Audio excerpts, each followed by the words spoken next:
Las Vegas last month, but Kuala Lumpur is their biggest challenge yet. J.Storm.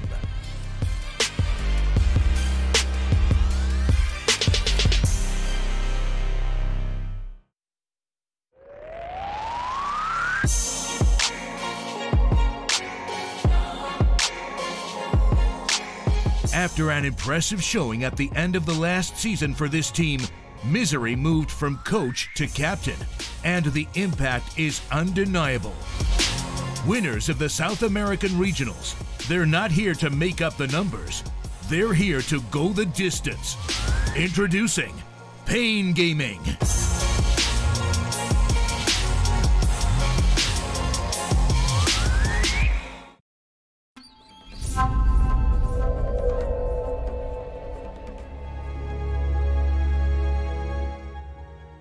That is right. J.Storm versus paiN Gaming is going to come your way very, very soon. Welcome back, of course, KLMajor here, and I'm Shiva, replacing Paul for the afternoon. And I'm also joined by three lovely panelists. You already were familiar with Brian, BSJ. We also got Bulldog back and Black here for the first time today as well. Yep. Doing good? Yeah, I mean, has been quite fast game so far. Yeah. Early day. Maybe. Well, you haven't been watching EG games then, I guess. I mean, I saw a couple of them, and they just finished a while ago, while we're already done with 2 series. Yeah. Yeah, we are going to talk about Group B a little bit, because on this stream, you'll mostly see Group A, but we will also keep tabs on what's happening in Group B. And Group B is a little behind. Brian, you just checked in on EG versus VG Gaming? Yeah, it was about 30 minutes into the game, and EG had a convincing lead. I like the way that they dealt with Morphling. We saw Nisha on the mainstream here just dominating both series with Morphling, and the way that they dealt with it was they had this Lion Exort Invoker combo where like they just threaten it all game, so that if he's farming on low health, he'll die to just a Lion plus Sunstrike. So I think that over the course of this tournament, we're going to see teams come up with like a lot of creative ways to deal with, especially Morphling, because he's relatively new still in terms of a hero that's like surging in popularity. So I think over the course of this tournament, we had just so many improvised like ways to deal with them. We saw last series NIP try to do it, but I think Nisha Morphling is like a whole nother level. Yeah, that's a really good way to put it. Or you can just ban the Morphling. Or that. You could just ban him. You don't have to counter him. That's the coward's way out. Or the smart way out. That's true. I mean, the thing is, I guess this is coming from a specialist in having a limited hero pool be banned out in the first phase, right? Okay, we're already starting. Black, I mean, Group B was talked about as a group of deaths, and now with EG and VG Gaming in the finals, do you have a particular favorite? I mean, EG is probably... Actually, I don't even know. VG looked really strong. EG is probably the best American team right now. So it should be a close one, but personally, I feel like VG is a bit stronger. But apparently, they're losing game 1, as you said, so... Yeah, but leave it to NA to make sure they throw an unlosable game. Yeah, I mean... Has been done before. Happened to EG in their first game against Aster. Yeah, exactly. It was rough. Yeah. I mean, it is a tough group overall, so we'll see who comes out on top of that one, and of course we'll keep you informed of how that series is going. And we are moving forward to Group A, because that's where we're at, and we're at the lower bracket. The first 2 matches were indeed, first 3 actually, were very quick. Secret NIP also was quick. It was, I don't know, I don't think I was expecting it to be that one-sided, BSJ.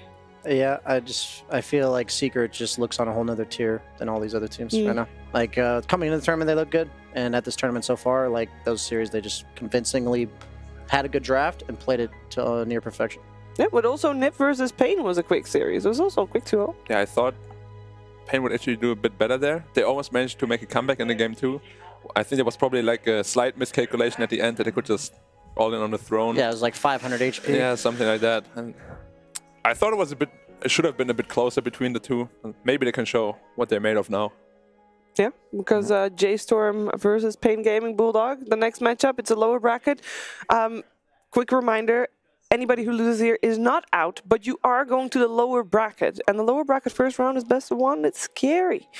So you don't want to go there. And of course, if you do win here, you got to win again later today against NIP, the loser of the upper bracket finals, to make sure that you go to the upper bracket. So it's a tough road to get to the upper bracket, but it is so worth fighting for because best of ones are scary. Bulldog, this lower bracket, do you have any favor going in straight up? I don't know if I would say favorite. paiN, I would probably say slightly better, but J.Storm showed that they had kind of a...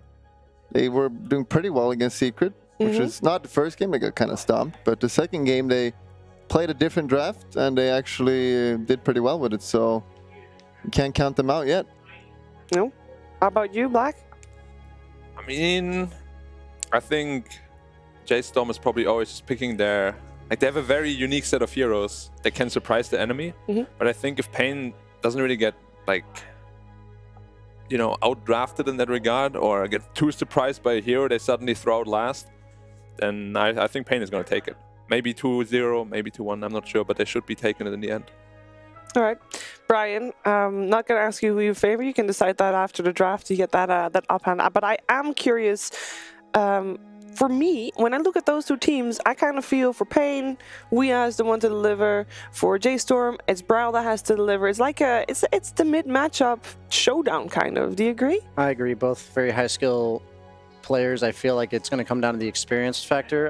I favor paiN in this series simply because I believe you are right about that, and the fact that Ouya just has far more experience in the professional level than Brawl. I think Brawl's been a promising up-and-coming player, but I feel like his inexperience has shown several times over the course of the time that I've been watching him at these lands, and I feel like over time it's only going to get better, but I don't think he's there yet. So I feel like that's going to be the possible deciding factor here. Just in connection to that, what do you think about the carry matchup? Because I feel like Mu is more like it's a very unique set of heroes. Is he really a carry player? Yeah, he doesn't really play like those normal carries, you know? Yeah. Whereas HFN, he like specializes in these like hard carries. So I think if it goes like more of like a normal game, then I think paiN is favored in that regard. I completely agree. If it gets to like a weird game where Mu's heroes shine, then I'd probably give the edge to them. Yeah, I feel like Mu's hero pool doesn't exactly fit the meta. Like I feel like every other carry that we're talking about, it is the way the HFN is, just playing these Morphling, PLs, Terrorblades. But Mu, like he's been known to have like 2 offlaners, you know, be like a Timbersaw and all that kind of stuff. So those heroes thrive on chaos, like you mentioned, and I think that that's something J.Storm needs to utilize in all of their series, not just this one. And I think that factor I talked about, I believe last night with you, was that J.Storm I feel like is a team that's either going to go out in last or like possibly top 4. Like they're just going to be so volatile with the way they place in this tournament. Yeah. Well, what do you think, Bulldog? What would you like to see from these two teams? The draft has begun. Finally, the draft has begun. And finally. They do. It's pretty quick. They do ban that Prophet, which we see Misery play a lot. And yeah, it's just a very basic ban. I don't know what they're just going to pick the comfort heroes. We've seen a lot of Chen as well for paiN Gaming, which I like, which is now banned. The game that that you mentioned, by the way, Brian, or Bulldog, where they looked okay in game 2 versus Secret. It was a game where they managed to pick up a Sven. Sven is a little bit of a dead hero, so it was kind of a surprise to me to see him picked up at all. But you feel like that hero is making a little bit of a comeback for them, or why Sven? I think that's just a hero they like to play. They played it before, and I don't know, it's just an anything, I guess. Yeah, I but don't know, that hero is so trash. The impact was very light, so to say. Didn't do that much, you know. Yeah. Could have done a bit more. Made a couple misplay as well, you know, dying with Aegis at top, farming way too deep, and so on. And the Tiny, probably one of the most broken heroes in the meta right now, I'd say. Just picking it up, very versatile. Yeah. Position 1 to 4, very strong laner. 3, 4, 5. 1, 2, 3, 4, 5. 1, 3, 4, 5. 5 as well. 5 not so much. Sometimes. It has happened. It has happened, yeah, but very rare. But yeah, the hero is just a very strong laning presence, always has good disables, can transition into quite like a heavy tower hitter objective, can transition into the invis pressure as well when you get the Shadow Blade. That's right. He's also like a block pick for like squishy int cores, kind of. Like you just can't pick these heroes that die to a tiny burst. Just makes those heroes off the table, and then you have to pick heroes that can lane against him, and then if you counter him enough, they just move it to support. So it's just one of those heroes that causes you to change your entire draft. Mystery Chen. paiN. paiN. In Elemental. I mean, we've seen a lot of banned paiNs. That don't surprise me. It's a good hero. Fits in a lot of different drafts. Yeah, it's the easy hero, basically. If you don't know what you're drafting, you just pick a paiN. It fits in every lineup, pretty much. Yeah. This looks like a really good Terrorblade game. I'm feeling like they're going to step outside the bounds and pick Terrorblade. Yeah. Well, all the 3 super carries are still available. We got the PL, Morph, and Terrorblade, so you don't need to pick it now. You just wait. That is true. That is true. What if Storm picks the other and bans the next 2? Oh god. Game over. Oh, that's Hey. good against all the carries we talked about. Yeah. Maybe not the Morph, but it's good against the other two. We've seen a lot of position 5 Brewmaster, especially by Puppy. But I think for paiN, it would be position 4. Because King RD is the one they would play it, right? Yeah, it's probably Misery Bane. Still Yeah. the same idea, though, as the Tiny, where you can, if it gets countered, you just move it to support. They just do go for the Terrorblade. They were ready for this, because Brew will dispel his illusions. Haha. Very smart. Or spin one illusion up. So we've heard people talk about the Pango as a counter to the Terrorblade, one of the counters to Terrorblade. Tavo plays a very mean Pangolier. It's They one of might his ban it one of his top heroes, I'd say. Is it a counter? I'm like, it's like hard, you know? He rolls towards you. If he's really found, he can just kill you probably in that duration. Because he deals so much single target damage. He just like naturally builds like Crimson and Greaves and stuff, so it's Yeah. kind of how we saw last game the Centaur against the PL. Like I think Centaur is pretty good against PL just because you have like an AoE stun, but you also just build these items that counter him. So Pangolier being a natural carrier of those type of items makes him, I think, overall better. But the armor thing's nice too. But generally, the Terrorblade can like Manta or BKB off the passive. Yeah. A lot of ways to deal with that. Thinking about the next ban. You talked about, Black, that you're looking at the carry matchup. Yeah. Now that we already know the Terrorblade, is there something that you really want to see from HFN that can match the tempo and farm of a Terrorblade? Anti-mage. I would love to see it. I'm not I gonna think lie, that would but- be the standard answer every time I ask. But Black about a it's not carry. happening, sadly. But yeah, HFN is probably just gonna pick some Morphling for himself, something like that. That can deal with a Terrorblade in like mid-late game. Is it gonna be Mu Terrorblade? Does he play that hero? He does. I mean, he has to. He definitely does. I've seen him play. If you're a carry player in this patch, you don't play Anyone play. Even I Terrorblade. play that hero. You just send illusions to the woods and farm. Like, how hard is it? I mean, generally, PL's like the only carry hero you want to pick against Terrorblade, so I wouldn't be surprised if they third pick it. But Yeah, it's either Morph for PL. I also wouldn't mind if people mix it up a little bit. I feel like Morph's a little bit weaker because of the Tiny pick, which like kind of threatens it in the mid game. Yeah. But obviously, I'd be fine with the Morph too. The Bane kind of sets up for one of these heroes to have a good lane. Like you should have no problem winning a lane with Bane plus one of those. I like the Centaur Bane. I think they're Could be set up for the PL already. yeah. It's also good against the Brew because of the disengage when the Brew splits. Like all of Brew's stuff is either projectile stun from the Earth Panda or slows. So you can just, once he splits, use Centaur ulti. Yeah. Could be potentially a setup for some Weeha Zeus or Invoker last pick. Oh, I would love to see Weeha Invoker. Oh yeah, haven't seen that for a while. The Band of the Visage. They do. He has played that earlier today. That is a classic Weeha pick. Oh, that's another Troll. hero that's pretty good Troll against against Terrorblade TP. in the mid game. Oh boy. Also prevents the Phoenix from getting picked up by Storm, probably. That is Yeah. true. And this hero is kind of pretty strong in the lane, but yeah, we don't see this often. There's a couple builds you can go to Battle Fury build, which is pretty greedy and pretty slow, which I guess he will go against the Terrorblade, can keep up with the farm. Yeah, Otherwise you go to Mask of Madness build. yeah, that's what most people do nowadays. Like Mask of Madness into Yasha, BKB, something like that. Can fight a bit earlier. Very easy Roche early on. He's meant to enable other heroes on his team, though. I don't think Troll's like the one position he used to be. Like he's not your win condition. And you want to have a Storm or something with it. Yeah, that's the number one hero that came to mind for me too. Well, then it comes back to mid matchup being super important, and they just want to set up Weeha for success. Yeah, and you have absolute last pick. So this is the only time I've ever seen teams pick Troll is when they have absolute last pick, because Troll is a strong laner. So like you guys mentioned, you can pick him blindly into whatever, and he'll do fine. Oh, well that. The March special. Don't they always pick that or Undying like Yeah, every single game? Yep, Undying or Spirit Breaker for March. I don't love that hero against Troll very much. He Two all of hero his damage pool. is right clicks. So Yeah, it is. I mean, you know, it's their comfort zone, so gotta stick to it. If you can bash him all the time. Yeah, it's always annoying to play as a carry with BKB and just get ulted by Spirit Breaker. This is true. Or you want to split push and you get charged. Yeah. But paiN is pretty fast with his cast points. Shouldn't he be able to Nightmare or Fiend Script Spirit Breaker when he comes in? And as a position 5 Spirit Breaker, you won't really have the farm to get a Shadow Blade very early on. Yeah, I mean, I think we're all not really big fans here of the hero, but Fair enough. Fair enough. J.Storm seems to have something, you know, some idea about They have a plan. I like it when teams have a plan, though. It's good. I would like paiN to pick their offlaner here. I don't think they'll put Druid in the offlane. Yeah, you should not pick your mid hero now. Unless there's a sick 4 position I'm not thinking of. I mean, they could do the Pangolier Brewmaster. Quite strong. Very strong teamfight presence as well. Magnus is still in the pool as well. Oh, there you Oh. You go for the Maggie. Magnus Troll, of course, the standard combo. And then you don't need to build that Battle Fury that's super slow. Like you just go to Mask of Madness, get super farmed.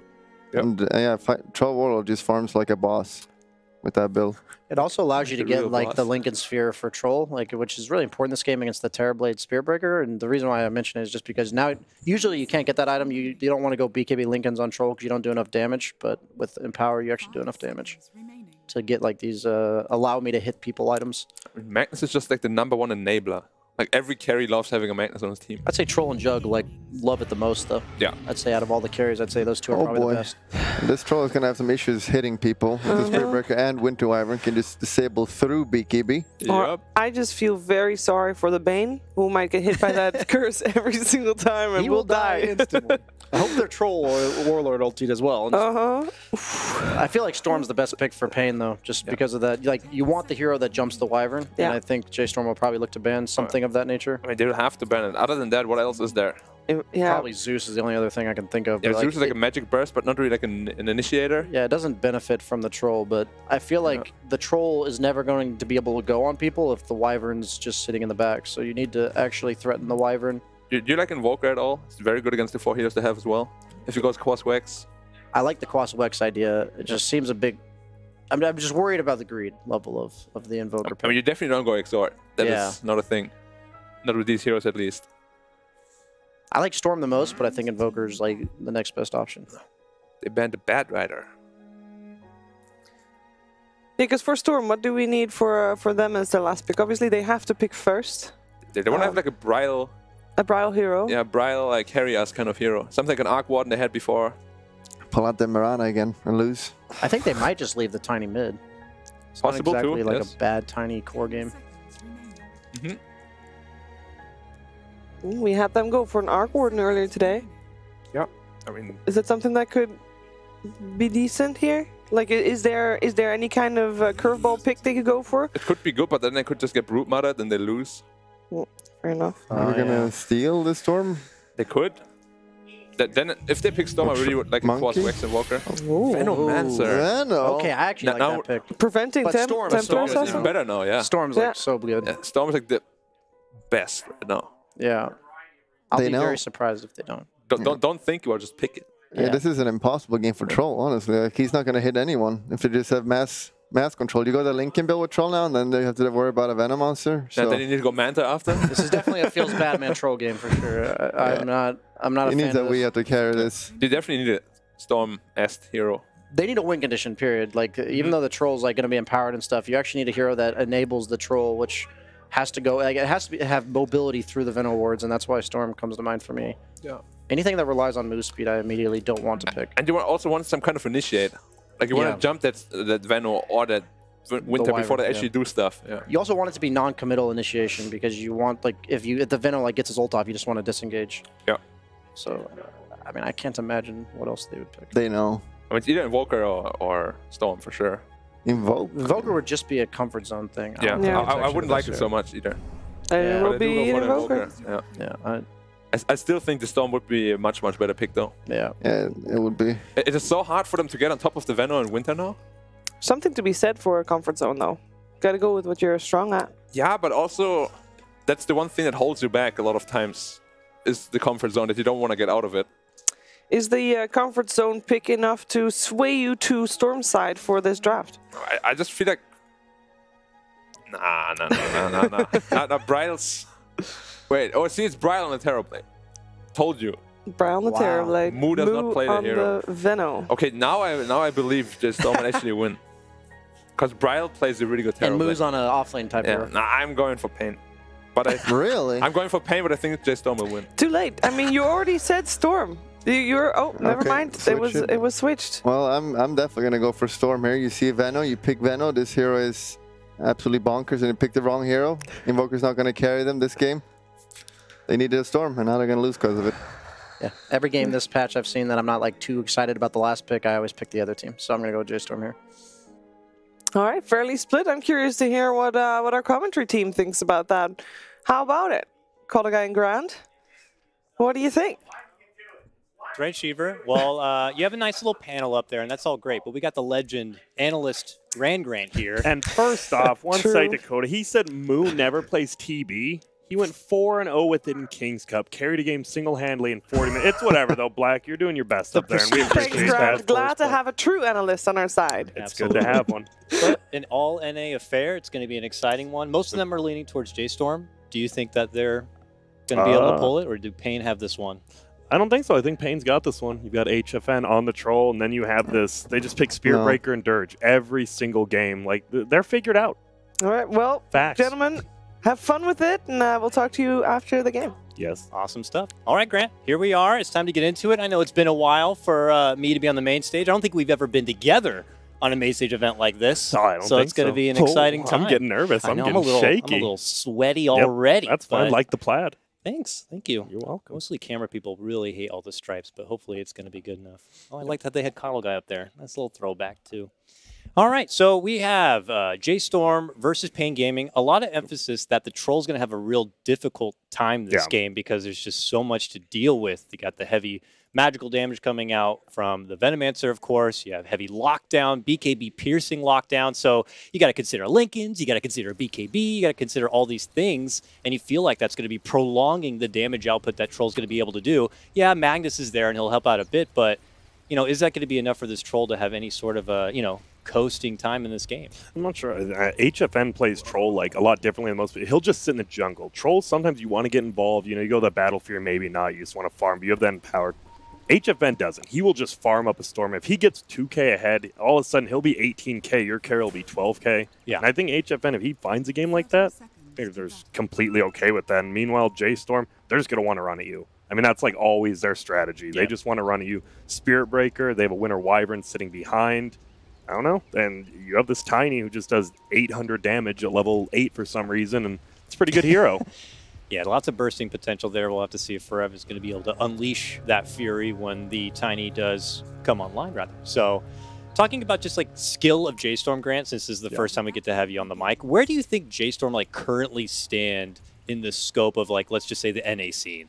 Are they next to EG? Are they behind? Are they actually kind of getting near the top? Where would you place them? I would say they exactly where their seed was in NA. I think 3rd place. I think EG and Ford are probably a full tier, maybe a tier and a half above them. But then you've got J.Storm, and I think they're a little bit better than Cole, who, you know, unfortunately went down in the minor. Looked actually pretty rough right there, but I think they're an extremely good team. And, I mean, Bryle, youngest star, right? We've been talking about it for some time now. Oh, yeah. Yeah. He's been making a name for himself. He was at that first King's Cup Cup again. You know, that was the first time I saw him really make a name. Esports, That's right. That's right. was. Making a huge name for himself. His Invoker was just doing some wicked stuff. And, you know, here he is on the major stage. Yep. I like this, too, on Terrorblade. Like, you don't see him often, right? We've seen him play his Invokers, other heroes. Like, he's getting a chance to carry. Maybe this is it. He's like, you know what? We're losing games. Give me a chance to carry the game. And on TB, what better hero is there? How would you describe him as like a carry player? I mean, you were talking a bit about HFN. He's a very farm-centric kind of a core. Would you put the same onto Bryle, or do you think he gets a bit more proactive with the play? I think Bryle used to be a little more proactive, but he realized, like, in this patch, while we watch slowly Milan gets pushed back, he definitely farms a lot more when he's on, like, a TB or someone. You don't see him play these quaps anymore, so yeah, I think that's just the meta in general. And Bryle, I mean, he was on Wind and Rain, right? They were the only team who took a game off OG during the qualifiers, so they're a he was big pretty deal, good. yeah. They are. They're a pretty big deal. Yeah, J.Storm, picked up by Jeremy. I still don't. I'm not sure about the name, but the it's whatever. name is suspect, but there's been other names out there, Digital Chaos, that have somehow just flown by no problem. Look at this lane, a melee duo, and we got to see. Unfortunately, they made punished right then and there. The first blood is going to be going the way of Milan, and as we see King RD shove them back, he's going to try to make it back and away, but a pause will come out. It looks like it's just going to be delaying the inevitable here, and a first blood and second going to be going down, it looks like, for J.Storm in this top lane. Yep. Is he gonna? I think Magnus might be okay. Yeah? Because Tiny doesn't have Tree, and he spells, and Winter Wyvern's Arctic Burn wore off, so he is slowed by Spino. Now he has 7-6 charges. He's good. He's actually good, but he will have to use his like stick and healing salve, which doesn't feel too good this early as Magnus. Yeah, because by the time they come back to the lane, like I feel like the balance of power is already then going to begin to shift towards J.Storm. Just already bowling the brew out of the lane, he's going to be missing a chunk of XP. Yep. It's going to be a tough time for him already. So Tiny did get skewed over, and he just bought boots straight up. So we'll see if maybe he wants to cancel the potion of Magnus, but I think Magnus will just back up, wait, Pandal, TP in, and he can eat into the trees, try to pop a salve real quick. This is fog. It is strange though. It's a safe lane Panda, so they want to get him farm. Meanwhile, bottom they put their troll down there versus a Veno and Spirit Breaker. That can't feel too good. I mean, Spirit Breaker... Not the best in lane, I guess. Is he going to be hanging in the lane that long? He should be. I mean, I think you have to, right? Like, roaming's just kind of dead in this patch. The problem is, like, Spirit Breaker, he wants to play like an ogre, but he's like a poor man's version of an ogre. Very true. Like, he's only 4 armor. Ogre has like 14 or something at level 1. He'll just go hit you. Spirit Breaker, little less tanky, but... honestly, this should be a pretty good lane, I think, for the troll. Even though he's versus the Veno, like, early levels of Veno don't do that much. Is this like the critical lane, you think, for paiN? It looks like top is obviously not going to be going their way. Mid could be a wash, let's say, so bottom has to be critical for him. But already, trouble coming for him in that bottom lane. They did a little bit of pressure onto the troll, hit him up with some poison, but it looks like he's going to be able to kind of shrug it off a bit. But the harassment is certainly coming through. Yeah, it is. I think the big lane might honestly come down to this Invoker versus Terrorblade. I think both of those are like the official carry heroes. We talk about Troll, but I think BSJ put it best. Like, he's just going to be slowed. He's going to be ulted by Winter Wyvern, ulted by Veno. What's he going to do? It's going to be all up to that Invoker. I'm curious. Okay, he's not going in XOR level 2 yet. We haven't seen many XOR Invokers yet, and it doesn't look like we will.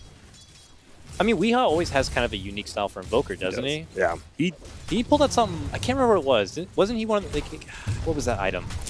Can't think of it now, unfortunately. I thought you were going to say, like, when Wex stats back, when you could skill stats, that'd be pretty high. Vanguard? Was he the one that was getting Vanguard? Right, Vanguard? Yeah, Vanguard. Ooh, Tavo. Ooh, pressure on the Tavo again. He already handed over that first blood. The charge is out, maintaining the vision, maybe reinforcements on the way, but they turn it right back around on the Milan. The charge on 4, he pops the stick. Tavo's still in trouble. Tiny pushes him back, and they each go their separate ways. Yep, and March stopped his charge. That charge is soared all the way from bottom to top. Level 1, you're just moving. He is going to go on Misery, but it's a bane. I mean, one bash will be a kill. He might just get it. Oh, the Tomahawk's coming out. They're trying to slow him down, but he will eventually bop him down with the Lantern. He will fall 2-0. J.Storm. I mean, feels like paiN's almost playing into J.Storm's lineup. They know J.Storm's going to want to run at him, and like these are the worst possible lanes, it feels like, for paiN right now. And even, I mean, look at TB. TB's winning middle handily. Yeah, this is... It's a massacre middle. Looking pretty clean right now for J.Storm. I don't know, really, if paiN can do any sort of rotations to kind of mend this a bit, you know? Everyone's kind of pretty stuck in their spot. Bane can't really step away from Troll's side, and if Tava was to step away, I feel like this Magnus would just bully too hard. I think that's the thing with this patch now, is it's just so hard to roam middle unless you have someone like a Yapsor. Every time he ganks, he gets a kill. Like, if you just fail one gank nowadays, all of a sudden you have 2 lanes losing. Part of the reason, though, we don't see a lot of Earth Spirit anymore. Exactly. You know, one of my favorite heroes, he rolls in mid lane and fails. It's over. It's just because he'll probably die, too. He rolls in, fails, he dies as well. Like, oh my goodness. You just have to be godlike to play those roamers. Yep. We'll have to see if the upcoming 7.20 patch, which is supposed to drop just after this tournament, like the day after, right? I can't believe they declared it. Shift it out. Well, people were getting really anxious there, and yeah, they were. I don't think there's going to be another patch stream or anything like that. So it has to be a big one, right? Like, this has to be a huge patch. Oh, for sure. I would love if they just like reduced like Ogre's armor by 1. That was the patch. It's the first like big main patch since TI, right? They've done balance changes since, they have. but no big changes. Okay, bottom lane, Sleep Sunstrike setup doesn't get more classic than that. And to help chop things up, it is going to be HFN, a.k.a. the Archangel. The Archangel. We were arguing that. Well, we weren't arguing. You asked me. You're like, is it Archangel or Archangel? Or Angel. I don't know what the hell you're saying, but middle lane, Weeha's in a lot of trouble. Blast from above and far away. Weeha goes down. Speaking of mid lane rotations, they do finally come out. J.Storm with a 3-man hit onto Invoker. I mean, that lane was already going pretty nice for the Terrorblade. Now it's only going to get that much better. J.Storm off to a pretty hot start. This hero, man. Just Terrorblade. Like, I don't know. He just feels like he can win any game. You could be down 10K. Like, we saw that. It was Moo at King's Cup. They were down like 15K. He just sat in the base and farmed jungle and base. A team that might get too relaxed would just be sleeping on a potential Terrorblade to just come from the shadows farmed up. Here we see just King RD just getting absolutely assaulted by Bryle, unleashing the full Metamorph. No chance for him there. I don't think they thought they were going to stick around. Look at, they're still sticking around. Winter Wyvern and Spearbreaker, they're just not leaving middle. They don't need to be back at their lanes, and they're just going to remain in the shadows and just keep paying questioning. They don't seem to respect the fact that they are going to be able to come right back into action. Weeha, self-Sunstrike, trying to get March off his back. March looks to rotate and jump out and away. King RD wants to chase, skewering on forward, and does get the last hit in. Yep, that was nice decommittal from Radiant, but they were just too deep there. March tanked like 5 tower hits and did dodge a Sunstrike, but I don't know. It still feels it's a little more than 500 gold lead for paiN, but this TB, we've seen it. He's just always a ticking time bomb of a hero. Yep. I mean, if you're already having a good time now, it's only going to make things easier. It just puts the pressure onto paiN to kind of do something about it. They had one minor rotation there, but I still don't think they have too many options to be able to rotate towards that mid. But bottom, yeah, they do rotate over after Magnus. Swing and a miss on the skewer. Comes from his journey into the mid lane. Meanwhile, Tavo is going to get dropped from Forev, but will keep action here. Block. Potential chase from behind the tower, but King RD thinks otherwise the second that March rotates in. We didn't really talk, I don't know if the panel or us did, but I mean, it is a position for Magnus. Yeah, I wasn't too sure like what was going to be happening with the farm delegation there in that top lane, how it was set up, but after the rotation, yeah, it does seem more clear. He's a 4-position roaming, mild farming Magnus. So is that good? Is that bad? That does lead to believe that the Blink Dagger is going to be coming in quite a bit later. Tavo in trouble top lane in the meantime. One tree toss, boom! In the back. That can't feel good, Grant, when you eat a full tree trunk to the back. It really can, especially because this top lane, Forev's just having a great time. King RD is Steepian. I'm thinking like Troll is decent versus TB, especially in that mid game, like because Troll just gets on top of TB. But the problem is he needs to be reasonably far ahead, and right now he's about 3,000 gold ahead of TB, so it's going decently. But I don't know. The problem is Magnus is doing all the roaming, so we can't just sit bottom and empower this Troll. Yeah, that's true. Instead, you just have a baiN. Man, baiN's one of those heroes, like, you just own, that's all you do. You own the laning phase, and then at 30 minutes in, you're like, well, this is the most boring game of Dota I'm ever going to play. At least he has potential with, like, Sunstrike setups, let's say, with the Invoker. So there is So you're setting up your other team like, I'm doing it, boys. Yeah, there's a sleep. Got to get your hand in there somehow and help out, I guess. But, yeah, you're right. Things do definitely flatline quite a bit for baiN once he gets to the laning phase. But he's just such a strong laner, so it makes up. He can do support duty later on, get those wards down. I'm sure he's making the calls as well. So might be for the better that he doesn't have too much to tremendously focus on within the game. Potential pressure here onto Weeha in the mid lane. We see an Invis Milan Wyvern around the corner. March is already behind the tower. Rotations are coming now. A baiN within the trees. Looks like J.Storm may decide to pull out. Sleep though. Wake himself up, yep. Looks so easy when you have an illusion hero like that. But charges out. They're putting more focus on the Weeha. He is the bigger cookie to eat. Looks like they'll get him. Yep. Nice grab. Give him mouse a cookie or whatever that milk thing is. We're gonna assume Misery's milk here. Give that mouse a cookie and milk. I will say it is currently 7-2 in kills, but paiN's up in gold. And the biggest thing is this middle tower is super healthy. This has been 3 metamorphoses by TB now, and Weeha's done such a good job of defending the tower. And I mean, kills are good and all. Like J.Storm loves kills, but then you just wait the gold graph. How does that even happen? It's just this Troll feels like he's farming top. Oh, the Sunstrike misses. You were back. He's gonna fly over. Denied. Oh no, he did. TP. Oh, the skewer was not quite there, and he'll take the deny instead. He definitely messed it. He TP'd though. He didn't realize the creeps would attack him when he fell on the trees, but he just wanted a TP when he comes back alive. But doesn't give gold away, I guess. Better than giving away a kill for sure. Everybody hits the showers there at the bottom for March and Moo. They'll rotate themselves back towards the lane. Still, HFN grinding that lane on that Troll. He is currently the highest CS in the game at the moment. Does share that with the net worth as well. Man. He's solo, though. Got to be cautious on who's out there on the map. I'm getting nervous. If I'm J.Storm, you're focusing a lot on Weehaw, who, as BSJ said, is your win condition. This troll is getting a lot. He's going to get another kill. Yes, he is. But the bounty rune. March did steal. If that's me playing, that's worth it 100 times, right? All 3 of your cores get the bounty rune. Yep. You may die, but maybe it's not, though. This troll, man, he's getting fat. It would be super worth if it was anyone but the troll, for sure. But giving it to the troll does make it a bit more of a wince, for sure. And they put Moo down here to try to stop this troll from being able to push. I mean, that's... Because Venno does lose this matchup early. It gets better as he gets items, but he's having a pretty rough one down here.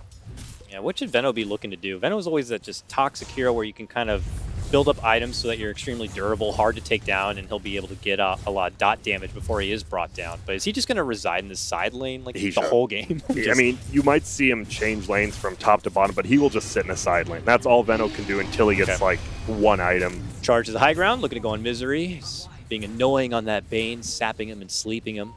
Meanwhile, Bryle trying to finally get some damage, but there it is, the first RP of the game. Skewer all the way back. A little bit of a mismatch there for the Sunstrike, but they'll still get that finish. Bryle does go down, hands over a pretty penny to paiN. And he almost, I don't think it mattered. He had Sunder and he almost got out, but I'm like, I was looking around like, it doesn't matter. He Sunders, he's still going to die. Maybe it's a good idea because level 1 cooldown's pretty bad. Good for paiN. They use that first RP and it comes out successful for them. Is that a good, with all of that combined, do you feel like it was an overinvestment to get down TB, or was it fine? I think it was fine. I think as long as your troll's farming, you don't care what the other 4 heroes are doing at this point. Like this Invoker, he's in 3rd in the net worth chart. Like he was getting dual lane middle, and he's just 3rd in the net worth now. Okay. Charge out for King RD. Dancing behind the tower. They know he has no RP or anything of that nature, so they just bash him around and bully him down. Fred's going to get the last hit on that one. Looks like he does have a blink queued up. Still has quite a ways to go. I didn't notice. Have I never seen that taunt the Winter Wyvern one where he's like vaping rings? I've actually never seen that. I have not. Oh no, I have seen that. Does he flip upside down? Yeah, he flips upside down, but then he puffs rings. Like we get it, bro. We get it. We get it. Okay. Want some of this cotton candy, man? I had at TI. They were selling cheap cotton candy. I didn't realize how dumb you look with it, but I just loved eating cotton. Dude, it just disappears in your mouth. It does. It's just mind-blowing. It feels like it's eating away at your teeth the second you have it, though. It feels like it could be a lot of sugar. So. Ooh, bottom. Misery's smoked up. Finds Moo. Just straight up grip. Grippity grip with the Sunstrike peppered on top. And he gets the kill. Just a nice little Tomahawk KS coming in. Perfect timing. That's like best case. This is best case scenario right now for Dire. The middle tower is still alive. Terrorblade's like 5th metamorphosis now. Yeah, I still... And that's coming after all the rotations, too, that came in from Storm to bully Weehaw away. That's still happening now. Here he comes. It's March from the back lines, moving on through. Oh. But an RP to shut him down. The follow-up curse is there, though, to hold him in his spot, and Bryle begins to go to work. A skewer to the high ground, though, takes Bryle out of the mix. Now it's going to be King RD swinging with the both of them here. Tags the Shrine, and J.Storm will take their leave. Yep, that's actually smart. Forcing them to use the Shrine there. Now they know, like, if they want to fight around there, get a ward there while they're farming the jungle. Shrine's not there to help them anymore. Nope. Got Tiny. He gets some farm time to finish out that blink. I said he was quite a ways off. Well, now he's just like a wave away. So lots of time in solitude up there to be able to find the farm. But you could say the same for Troll at the bottom. He's got a Yasha now on his way to an SNY. But I think you'd rather have a Tiny free farming than a Troll, only for like those first 50 minutes, because this hero actually does like 800 burst damage with a blink. It's actually insane. You get that Echo save, you're doing like 1.2k in less than a second. So what should be his priority? He gets the blink dagger. Do you just zone in on where the Troll is and try to take him out as much as possible? I think you do that, or you could, I mean, maybe they're just fine. They're watching the Troll farm, right? Maybe you just keep bullying Weehaw. Just let the Troll farm bully Weehaw and hope your Venno and Winter Wyvern play the right game late. Yeah, I mean, if all the chips end up on the Troll, then at least you know who you have to take out in the fight. So you can't really go either way for him. Well, Weehaw's going to begin to pressure the tower on the other side now. Immediate fortification does come out. Rotations from J.Storm here, but it's Misery who's dancing behind that mid-tier 1 tower pretty deep. He's got some wards. Is he trying to get them down? March is going to stalk him to see if he can maybe scout where the ward would go down, but nice drop of the ward from Moo. And they have a charge to stop the TP. Nice little extra bash on top of it, too. Misery's just trying to probably get some deep coverage of wards or get some extra intel there. I mean, pretty much now J.Storm knows there's not like a ward up by the top rune, because that's where he picked up the Invis rune. They're just still playing super aggressive. So ooh, using the courier to spot out where Milan is here, and he already used his Arctic Burn. He does have a TP. He has ulti too. But he's just going to awkwardly sit in his corner as long as Troll's not farming. He's like, sure. Meanwhile, mid lane, charges out. They're looking to go for Weehaw yet again. With the setup, with the Nether Strike, he really has no chance at all. Moose is happy to pepper him down with an additional poison damage, and he'll begin to just siege away down this mid lane. But man, I mean, this Troll is free farming, but if Weehaw is going to have this bad of a game, I'm just not sure. Like, as the panel kept bringing up, just to slow, this Troll will not be able to move in team fights at all. Like, maybe the first 10-second BKB he'll do decently, but after that, not much. Yeah, panel is making a lot of calls for something like the Storm Spirit instead. Yeah. And I'm curious, do you think that... Oh, hold on. We got action here. Going in. Boom! Oh. Big RP dropped right on top here from King RD, and the Troll begins to chop away. Triple kill. Wow. Just like that for HFN. How do you let the Magnus 3-man ult you with no blink? Just no blink. And now he just has a casual buckler he's bringing out, and they're just going to get a roast. Dude, HFN, I mean, this is what we said. He needs to be a decent chunk ahead. Weehaw isn't, but this Troll, you actually get a 3-man RP without blink. Yeah, you're going to win. And he slid into that faster than Bulldog and the girl DMs. That was a real nice setup right there. And now they're just a modest 1K advantage. Even with that big swing of action there, not really taking over the game quite yet, but it definitely puts J.Storm in a bit of a predicament to know that this Troll is something to fear. Definitely see there again. They just get that 3-man ulti March kind of charges in, and it doesn't go too well. Misery's just going to die here.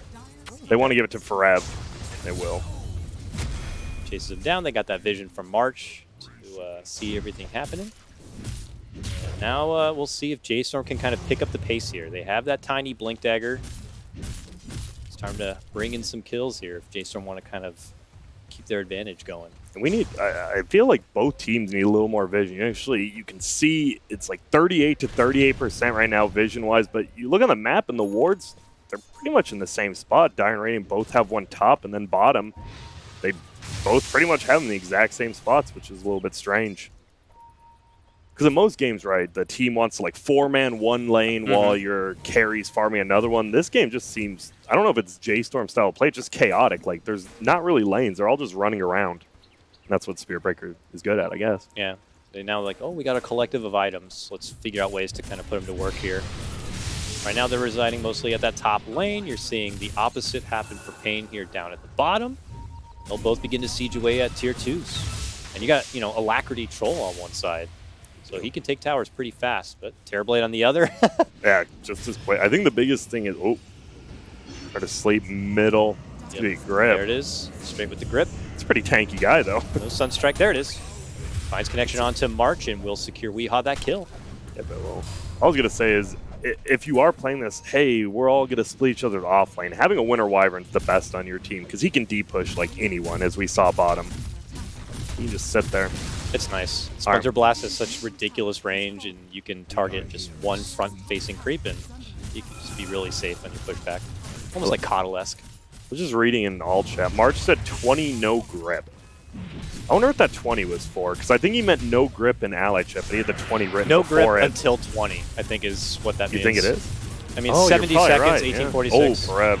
Should get the kill on Misery. Bada bang, bada boom. No finish, but that Sunstrike will get the grab onto Mu, though. Here comes paiN. There's the RP. They line him up. They got the curse. They got the finish. We're going down, but Aegis. And the return.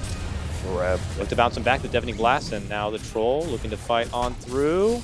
Arch is smacked down. It's Tavo who gets that last hit. 3-1. They're just going to lose their base, aren't they? I'm really surprised HFN isn't pushing the base. They saw 3 heroes go down. You know TB's top because you have that ward. I'm really surprised they didn't just pressure the base right there a little. But they're fine, right? They know HFN is above this TB, but you also have to know TB is farming, so there's a little bit of urgency, I think. Let's look into the Great Beyond, Grant. Okay. Fortune Teller, Grant. Yes. The game goes into like 40-minute territory then. Are we still confident on the Troll lineup?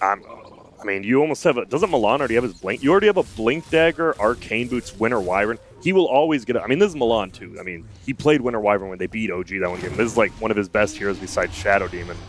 I don't know. I just think the supporting cast of Radiant can just dominate the cores of Dire. And look at bottom. They're going in. Weeha. Nice tornado. Yep. Quick turnaround TP. Can he get a bash with one hit? Oh, he can't even get the one hit. Nice little spot for Weeha to find that pocket within the trees. He makes his hasty escape, and that full rotation J.Storm leads to nothing. Magnus going though. I don't know, it feels like King RD plays a lot like a mini puppy, like where they play these kind of tanky strange heroes, and now he's just going Guardian Greaves first item Magnus. Just don't see that often. No. And it's not like he has to worry about purging off a silence or anything of that nature, just looking to go for what favorable sustain for himself and the team, I guess. Now he's just farming. I mean, he's level 12. It just feels like now paiN's splitting up the map a little bit better. You see they're even smoked. HFN just farming. They're waiting. They want someone to push up here, but all of Radiant's bottom. It definitely still feels like anyone's game. If you leave the troll unchecked and the TB dies once, I think the game might just be over. But Brow's done a good job of farming just how TB does. Hey, illusions. Hey, let's put the tower. I'll go farm the jungle.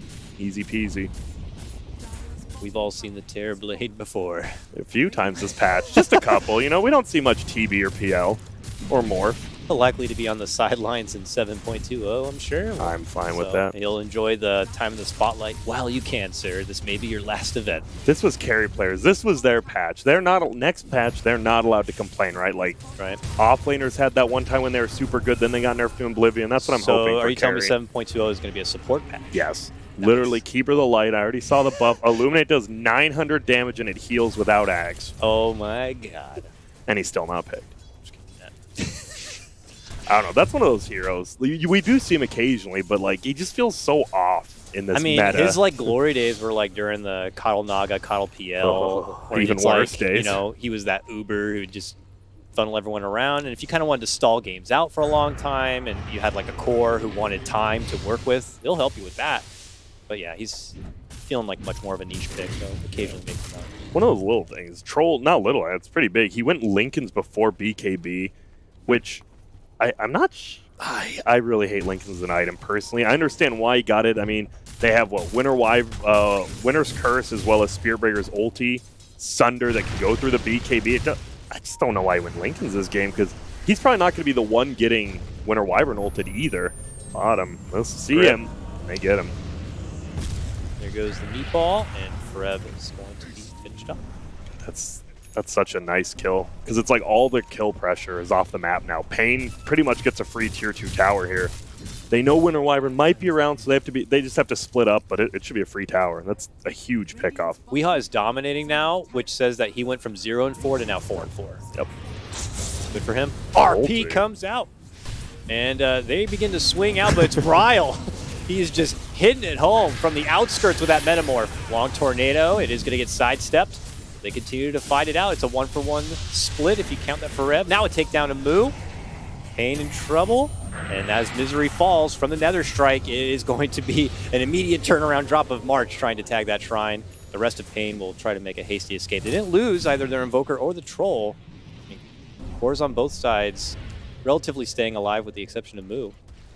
He just feels pretty poor. He is 4th in net worth, but they do get the tier 2 tower bottom as well. So paiN just slowly takes a bigger and bigger advantage, and this TB, you know, this is where you want to be if you're Brawl, though. You're like, no more of this Zeus Invoker stuff. Just give me a straight-up carry hero, and if he doesn't carry this game, we might, you know, not see him playing TB anymore. This is your one chance. Like, you wanted to carry, and meanwhile, Frev just dies again. Frev bottom. Brought down, like, what feels like 2 or 3 times straight, and, you know. Here you see King RD. A blink away by Milan. Nicely done. He blinked behind him, too. Yep. Well done. Nice quick reaction there. I love watching Milan play. He's one of my favorites. Like, when he was on Planet Dog, like, that team was so odd. And, like, this guy's pretty good, though. Yeah. 33 net. And, or pardon me, oh, man. Blink move. A little poison jamming onto Misery, but is not confident in following it up with anything else. Looks like Roche is coming up fairly soon.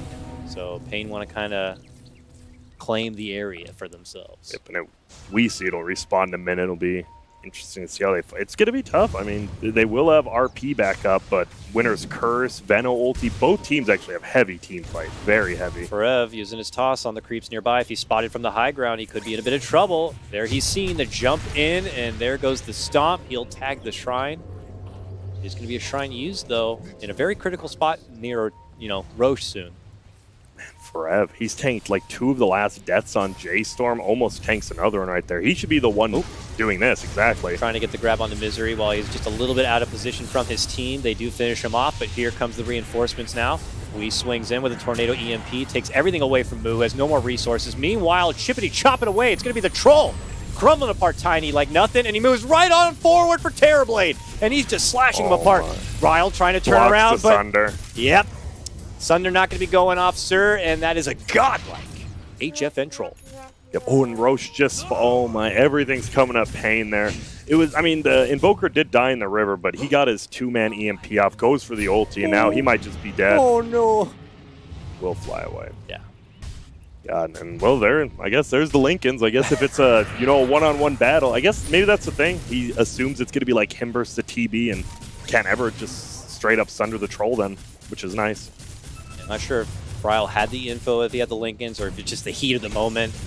I mean, I think you just have to try, right? He's going to die either way. You're just like, whatever. Maybe someone procced it or something. Jumping along, looking to go for the swipe. Nah, can't get it. It's going to be Troll who finishes him off and takes the Aegis. And Dire also got the Roche kill.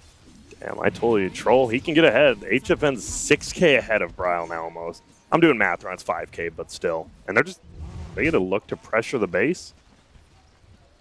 I'm really surprised. Once again, I'm surprised they're not, because there's no Winter Wyvern. Winter Wyvern ulti actually feels like the scariest thing they're playing against, and he's dead and it's down. But they're going to take it easy. I think that's fine. A lot of people would call it respect or maybe a lot of patience, but Moo, yeah, a little far from home, trying to split out some pressure a bit, but he gets easily handled, and it's another kill. Going to be going the way of HFN. God, I think this might just be, he's 2.3K as well, has the Morbid Mask in his backpack. This Troll, he's hitting critical mass here in about 1 more item. So we'll see if TB can somehow defend the high ground, defend the base. They have a good chance, right? You have the Veno wards, you have Winter Wyvern, Splinter Blast Slam. I really think if you're paiN, you think about pushing soon. Yeah, they've definitely been slow at kind of making objectives happen. They have all outer towers, though. They have 1 more to take down here at the top lane, which they'll be moving towards. Meanwhile, March getting the jump. It's Misery. He is kind of the one... You know, the one side de facto here for paiN, but that's not too bad. It's just a little Bane. Lowest net worth in the game, not going to be handing over a whole lot to J.Storm. Because he did buy back last fight, he is dead for a decent amount of time. I mean, it's still just a Bane, but he's off the map. You have to feel a little scared. Just means that Misery could focus more on the game, maybe make some calls. Okay, guys. Back up. Done. Keep doing what you're doing. We're killing it, boys, I think. I hope. Oh, God. Just raise that morale, you know, be a cheerleader from the sides of anything, I guess. Hey. Weren't some teams doing that with like morale coaches and stuff? Wasn't that what Blitz was? A mental coach or something for like what? I don't know. A mental coach? Is that not it? I don't know. You know, we have the mental protector. Damage. It's all that mental damage going in the games that you need that mental protector. Dude, that's still one of my favorite names. MP, mental protector. I don't know why. It's a good name, though. It's a very good name. Quick pause, but this HFN with Alacrity, this boy, when he has Alacrity and Empower, he'll kill your base. He kills your base quicker than TB, I think, which is pretty rare. How is J.Storm's like high ground defense? It is good. It's very good, I think. It's pretty good. I mean, you have easy jump-in options and burst potential with your Tiny. Wards, of course, from your Venomancer can slow them down a whole lot. And then a Winter's Curse kind of from the inside is a bit easier to set up, I'd imagine. That's the biggest thing. You have the Winter's Curse, and you also have, like, you can't really just push it. I keep saying they should push uphill, but it's hard, right? If Tiny just tosses back the Troll, even with Lincoln's BKB, like, see you later. He could just go down inside their base. They have to be very careful because J.Storm's high ground defense is pretty damn strong. Yeah, it's true. If paiN do get separated, it looks like for their heroes, they don't have too much ways to jump and catch, right? It doesn't look like the Brew has a Blink Dagger, but I know Magnus had been obviously passing on that for quite a bit. And I was going to pose this question, and I'm glad he kind of went for it. It's like, he was going for that Greaves that you mentioned, and I was kind of like, well, why Greaves and not something like Pipe? He did end up going for the Pipe. But you didn't ask me that, so you can't, like, claim that you're smart. It's true. I can't claim smartness there, but it does look like they do still favor that heavy magic mitigation. And then with a Greaves on top of it, I mean, it's going to feel like Venomancer's not really doing anything. Yeah. I don't know. Pipe's just too good versus Veno. Veno is still pretty broke. Going there, once you get that Ags and then you get the Poison Nova duration, I hope he goes that.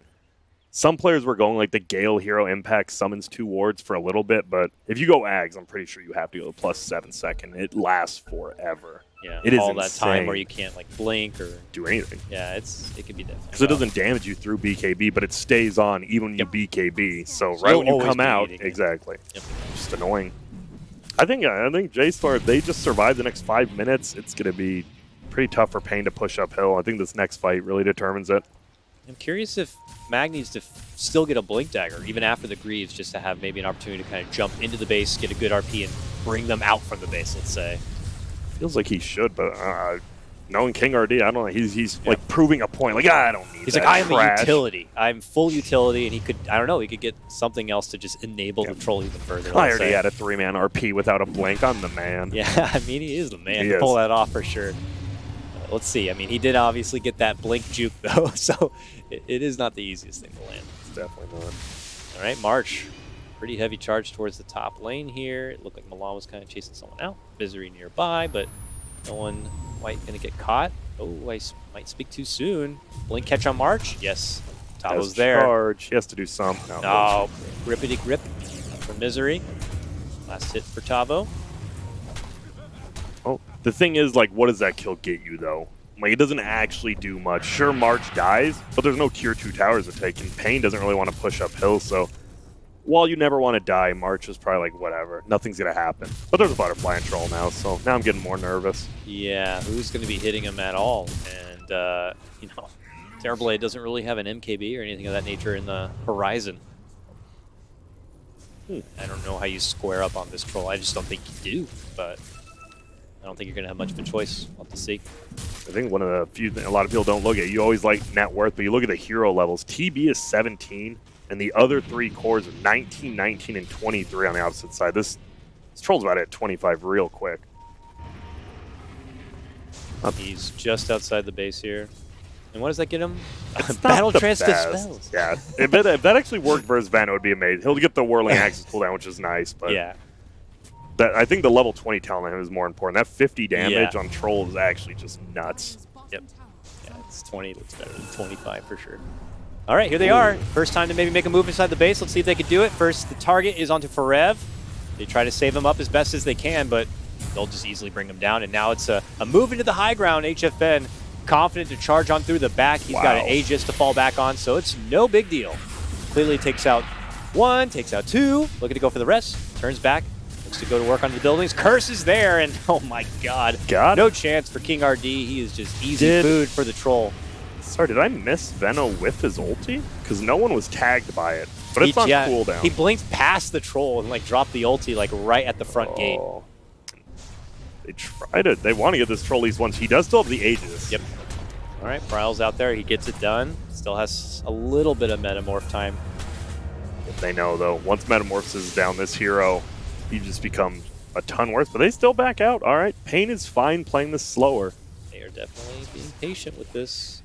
And I think that's okay. Personally, I'm nervous. Like a TB 6 slotted with a Veno and a Winter Wyvern on his team.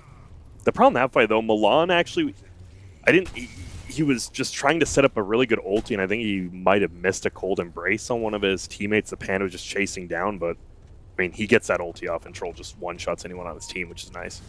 Yeah, takes out that Magnus, but Magnus still gets to hold his RP, so we'll see if it's something J.Storm is going to be privy to as they make their way right back to the top lane again, looking to kind of finish what they've started already, getting that tier 3 down to half. Let's see if they can go for the finish. And this Tiny, it felt like he got that quick blink, but he just didn't do that much with him. This hero succeeds when he's snowballing in the mid game, and he died twice bottom lane, and that just like shut his game down. Yeah, he got a blink and died like what felt like 3 times. Yep. Oh, whoa! Click blinkety. Avoids the trouble. Oh, and he won. Oh, he's gonna come. He's sending the 4. He's like, go clean up that ward. Got it. God, that's worth. Wards are worth so much. As a core player, when you don't buy your own sentries and you get the ops kill, it's like 4 creeps. He just got 164 gold for killing that ward. Sure, I guess. It's free. All right. paiN just kind of taking control of all 3 lanes with the exception of Bryle trying to push out this bottom lane as we can see, but he's even doing it from the safety of his illusion.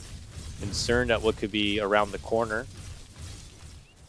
But I mean, it's all on Terrorblade, it feels. I mean, yeah, you have a good support staff on J.Storm that have a lot of different tools to be able to help the Terrorblade and take out paiN. You got 1 carry. But you got 1 carry, yeah. You got 1 person to kind of really dish out a lot of the elbow grease, you know? Why is it called elbow grease, Grant? Is there grease on the elbows? Because when you grease your elbows, it used to be a term for stay-at-home fathers who would grease the cabinets, and when they did it, the grease would actually trickle off the wood onto their elbow. Wow. Yes. Now I know. It's a Norwegian folklore. Good stuff. So he did take the Battle Trance Dispels. I'm trying to... Okay, it dispels off Gale. Not the ulti, but it does dispel off Gale, so that's probably the big reason he got that. Oh, all right. Makes mincemeat of that March cow right there. Look at March pings the Tinker ward spot. He's like, they have a ward there. No, they didn't. You were just wrong space, wrong time, my friend. You got worked. I wish more teams use those versus non-Tinkers. I think, because there's one on each side, right? North, south, west, and east. I think they're very important wards you rarely see. They're so easy to counter, too, is the problem. Yeah. Because sentry wards are extremely broken right now. And it's good, like, early on when people are not used to, you know, having them down outside of Tinker games. But once people just recognize the value of them on any game, then, yeah, they'll be countered. Well, Troll, he is 6 slotted at 34 minutes, by the way. I mean, sure, the S and Y can change to something, but he is actually just jacked. Yoked, right? Yoked. They have potential for a Roche soon, but it does look like they actually get a pretty unforgiving timer. No, 1 minute. Terrible, 1 minute, not too bad. Not the best, not the worst. I think, I don't know, paiN's objective must be to at least try to take your first rack set with this Aegis here, if possible. Yeah. Oh, look at this. J.Storm know that this is a very critical time. Look, they pop their own smoke inside their base. Are they going to creep out for a setup here? Want to. Finding Tavo would be a pretty nice find. They don't have vision on that high ground. It was taken down from paiN. Oh, jump in. Tavo, who uses his blink. He should be free food for J.Storm here. Oh, but he gets the split off. Destroys all the illusions instantly with the wind. Here comes paiN. If they can't get him done quick, J.Storm might want to consider getting the hell out. Oh, Troll's here now. They're all fighting within the trees. Yeah, everyone's like, I don't know what's happening, but I don't like it. They thought they had a good time being able to jump this brew easily, but he's got that split, and it takes so much extra time and effort to bring him down. They do finally get it done, but Metamorph is going to be expended for it. And we have Roche coming up. Not going to have it for the fight. That fight was... It was just, no one really had vision. Radiant just got those wards right above the secret shop, but they weren't up at the beginning. Like, neither team wanted to fight into that kind of jungle. Weehaw steps in, March. Nice find. Gets the hit with it, quickly pops the dust. And now Troll looking to jump in, pops BKB, looking to go right for Moo to chop him down, gets it done. March to low ground to get the hit onto Misery, and it's successful. Meanwhile, high ground, trying to swing out with King RD. And they got the Glimmer. Bryle's going to be able to make it out from that. He's trying to get it done without the Metamorph, though. Looking to chop away. Cataclysm flies out. Massive damage. March eating a lot of it. Has to step off and away. Oh, now satanic. Troll, though, surrounded quite a bit. He could be in a bit of trouble here. Bryle looking to go to work, but then they turn attention onto the Terrorblade, and he has to walk out and away. But that reflection is doing so much work. It takes the Troll out, and now Terrorblade can be able to swing in and clean up another. They're looking to go for Wii next. Is this the return of J.Storm now? Oh, yes. As they fight their way on forward. Winner of this could move in and claim the Roche as well. Weehaw is going to be able to make it away. Buybacks, though, they don't want to let it happen. Yep. Man, that was and that's why you saw, even though they were up by like 10k, you see this Terrorblade. He can just take over a fight, and the problem is he's level 20 now. The 10-second reflection cooldown, especially versus Troll. Yeah. Oh my goodness. You weren't a believer. You saw it right there. That's crazy how much damage it did. His own worst enemy. That's the problem. Where does Troll? Troll doesn't go uphill from now. Like, cool, you got 6 slotted at 35 minutes in, but where do you go after that? Well, March is about to go to the grave. And March go to hell in a second. Oh, but he slides out and moves in. Rips a big one right onto Misery. He's going to get poisoned up and try to just walk out and away. and the rest of J.Storm start to take their move into the Roche pit. Misery does get finished by that poison. Nice EMP and Ice Wall, but nice Manta timing right there. Bryle's going to avoid the EMP and lose no mana at all. Meanwhile, Forev, toss up and back for safety, I suppose. And they're just flirting at the front of this Roche pit. Darn. That's the thing. Now that the Veno does have his ag, the biggest thing, 60-second cooldown. Oh my, and Toss Tavo. back. He has no split, so this should be a finish. Bryle Metamorph, because he knows he can get this and then run right back for the pit. You go for it. Well, guess what? During those 2 kills, paiN actually gained 1,000 gold net worth. I have no clue how, but they did. I guess it's just Weehaw farming up top. Yep. But they're going to lose the Roche, and this is a pretty big Roche. Troll would have loved to have had this. I mean, he just doesn't go anywhere. They are going to buy back, though. Weehaw, what you doing? Well, they're smoking. King RD and HFN. They've spotted Wee under the ward, walking on in, so they just easily curse him up. They hit him with a burst combo, and he's down and out. Does have a buyback if they want to continue to fight around this pit. I mean, Troll's right there, and you have King RD. King RD has an RP and a blink ready to go. That was definitely a little miscommunication. Could they jump in real quick? They're going to like jump in real quick and do the buyback on Wee? Cataclysm maybe? With the ulti of Mag. They could. Do it. Mag doesn't have the mana really, and yeah, they're nervous. You whiff that, you could just lose the game, it's right? True. You actually just like lose the game, like, whoops, I missed. And it's not really at that point where you have to do it to win. You're 6K up, But man, it looks tempting. It would. I would do it if I'm Magnus. I just jump. Even if Troll's like, I'm not going with you, I'm like, all right, see you later. Well, I want to be a star, so. Nope, well, I missed. Well, now I'm a failure. Yep. Now this is starting to look a little bit rough for paiN. I think they have, honestly, Did they I take hate it to too be that slow? guy. I think they did. I think they have like one more fight in them. If they can't take a fight, this TB is just going to shred him because, as I said, Troll, he won't. He's not going anywhere. He just bought a blink to replace his boots because he needs the mobility. He doesn't have another better item. Like he's at max capacity. Yep. Moon Shard or something, but yeah. Oh, Moon Shard. Well, how much night vision does it give? I always forget. 70. Yeah, the number 70, I'll it's throw out. 4 or something. I don't know. That's the one big thing. This we didn't talk about. Spirit Breaker's level 10 talent, the 600 night vision. God, night vision talents. I think 3 heroes have them. There's a reason. They're so good. Yep. All right, here we go. The other side now for what feels like the first time in this game is a siege from J.Storm moving into paiN's turf. Not going to really get a whole lot of advancement at the moment. Still kind of lingering around the outside.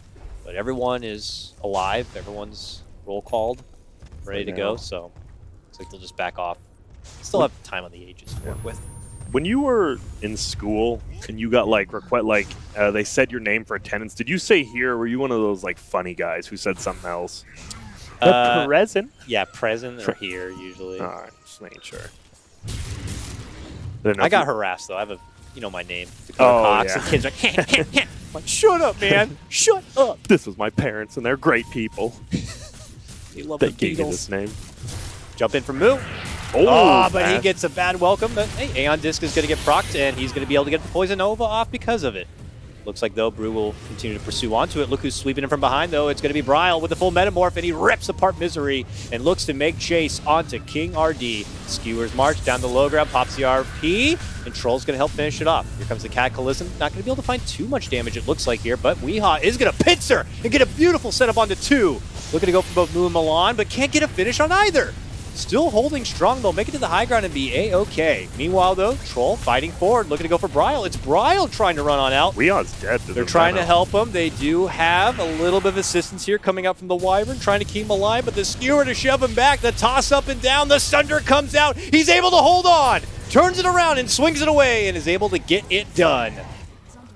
Oh, and Tavo going to be next. Wow. Did I miss? Oh, Spirit Breaker got the ulti of him. Like, did he cancel his TB? March canceled, and well, I personally said, I was like, one more fight, we'll know who's going to win this game. And, well, you've seen it. paiN, I mean, Troll, he's 6-slotted, and he just can't do anything in fights. He actually, his BKB wears off, and he just does absolutely nothing. Poisons and slows and the reflections. The reflections, Grant, my God. It's too much for me. This is too much. Dude, that ability, I don't know, terribly. We canceled his TP. He was spotted, though. Was it canceled, or did he cancel it? I didn't quite see that, but Forev gets him and finishes him off, and now Weehaw is going to be forced to buy back to defend his own base. They've already got the tier 3 down. Troll steps in, tries to slow him as much as possible. They do manage to get that finish, and an Aegis is going to come out now from Bryle, but he just pops a BKB and goes right to work onto the racks. Moo kills Misery just from another ulti Veil. That's all it takes. Dang. It's so good against these cores. Look at HFN just stuck in base against the Venom ulti that's still on him. He can't do anything. And well, I think this about sums up both teams a little bit. Like paiN, right, they play the Visage a lot because they like these high-tempo games. And I mean, Troll's another version of that. And unfortunately, J.Storm, they weathered the storm. And I do want to say, I think paiN did play a little. I thought J.Storm played pretty amazingly, but I thought paiN did play a little slow. It's not over yet, pardon me, but yeah, it's looking rough.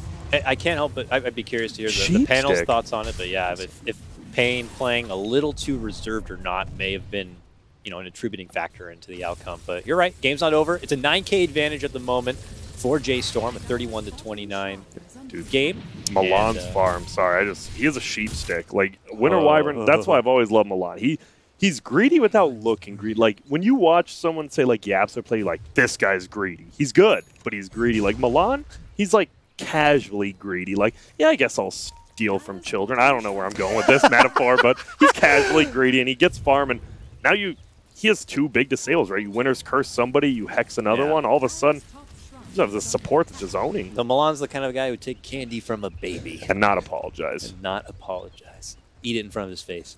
All right, here we go. Is this, I don't want to say desperation, but this is a hard move from paiN to try to find the way to pull themselves back into a more comfortable position. But as you mentioned, the scan may have read their movements, and J.Storm are going to play a bit more defensively before they can find out exactly what's going on. Jump in, skewer forward. It looks like Moo may be a potential sacrifice, but they know he has that Aeon Disc. He'll be surviving long enough to at least get the Poison Nova off, and he has a buyback. So it's worth for him to be able to pull out paiN and let J.Storm assess the situation. Now Bryle trying to go in and go to work as it's the Brew, trying to pressure onto Milan and force him back. If they can get him down, he's still holding the Sheep Stick and the Curse. Dishes out the Curse. Immediately going to get the finish on the Misery. Cataclysm doesn't find Milan. He's still able to survive. And now Bryle able to go to work. Move in. RP, though, stops him in his spot. Control, hang, and stay alive as he pops Satanic. Looks to fight him back. It's doing a decent amount of job, but Bryle slides out and away. And it looks like paiN might be able to swarm him here. Milan is desperately trying to help him out. He still has a Force, and he still has a Cold Embrace. And they're going to be fine. They still hold on just fine. And J.Storm will fend them off. Terrorblade has he didn't use Sunder once. He has the cooldown. That's the thing. Milan, right? You said it. Milan just like over here, just using every ability on him. He knows. He's like, you're the carry, and Moo gets another ulti, and this Troll, he's in a little bit of trouble. Yep, there's that Hex. It's locking him in a spot without the magic immunity. He just can't even move. Stuck with him. That's slow, and he'll just ultimately be brought down. Yep, he's out 2 minutes. This might be the beginning of the end right now. They find King RD. Yep, this is looking pretty good for J.Storm right now. And guess what? I kind of talked about it, though. Bryle, give him the hard carry. He wants to carry. Guess what? Looks like he did. Maybe you start playing a different strategy all of a sudden. You got this mid player. But yeah. Woo. The GG makes it official. Yep. And what looked like a pretty good game for paiN. I mean, lanes were working out pretty well for him. We certainly saw the action and the farm go for Troll. Yeah. But the persistence of the Terrorblade and of J.Storm being able to pull it off. I think it was just the draft mostly. You have the Veno who just locks everyone down, even through BKBs. Same with Winter Wyvern. And then paiN, they played a little bit slow. Troll did get 6 slotted, but unfortunately just wasn't enough. I'm going to be very curious to hear the panel's thoughts on that one to see how they assess the game. Let's check them out. Whew, what a game that was. It looked so good for paiN, and then 30-minute mark rolls around. Terrorblade effect kicks in, and J.Storm just seemed to just walk right away with that. Here with me, we got Black Bulldog and BSJ. Explain to me how this game could go turn around so fast, Black. Black, what do you got to say? Well, things happened. Yes. That should not have happened. Not really. I think actually the biggest mistake was like they had this Aegis timing top with the Magnus, but he just stood next to the Troll. He got Winter ulti and just died. I thought they could just win the game right there, but then after that I don't know. Like, Troll can't fight the heroes in late game. That was like the only opportunity they had. Yeah, the game was late game, and Troll can't move around at all. Yeah, we saw it. Yeah. Scotty, Veno, BKB's over. He had like 100 movement speed all the time. He was running circles. He couldn't do anything. Yeah, and you were flaming me all the time when we were watching, saying, "Oh, they're gonna win. You know, paiN's gonna win." I heard that. I knew all the time. Go late game, and it wins every time. They win late game. They won. I admit defeat, sir.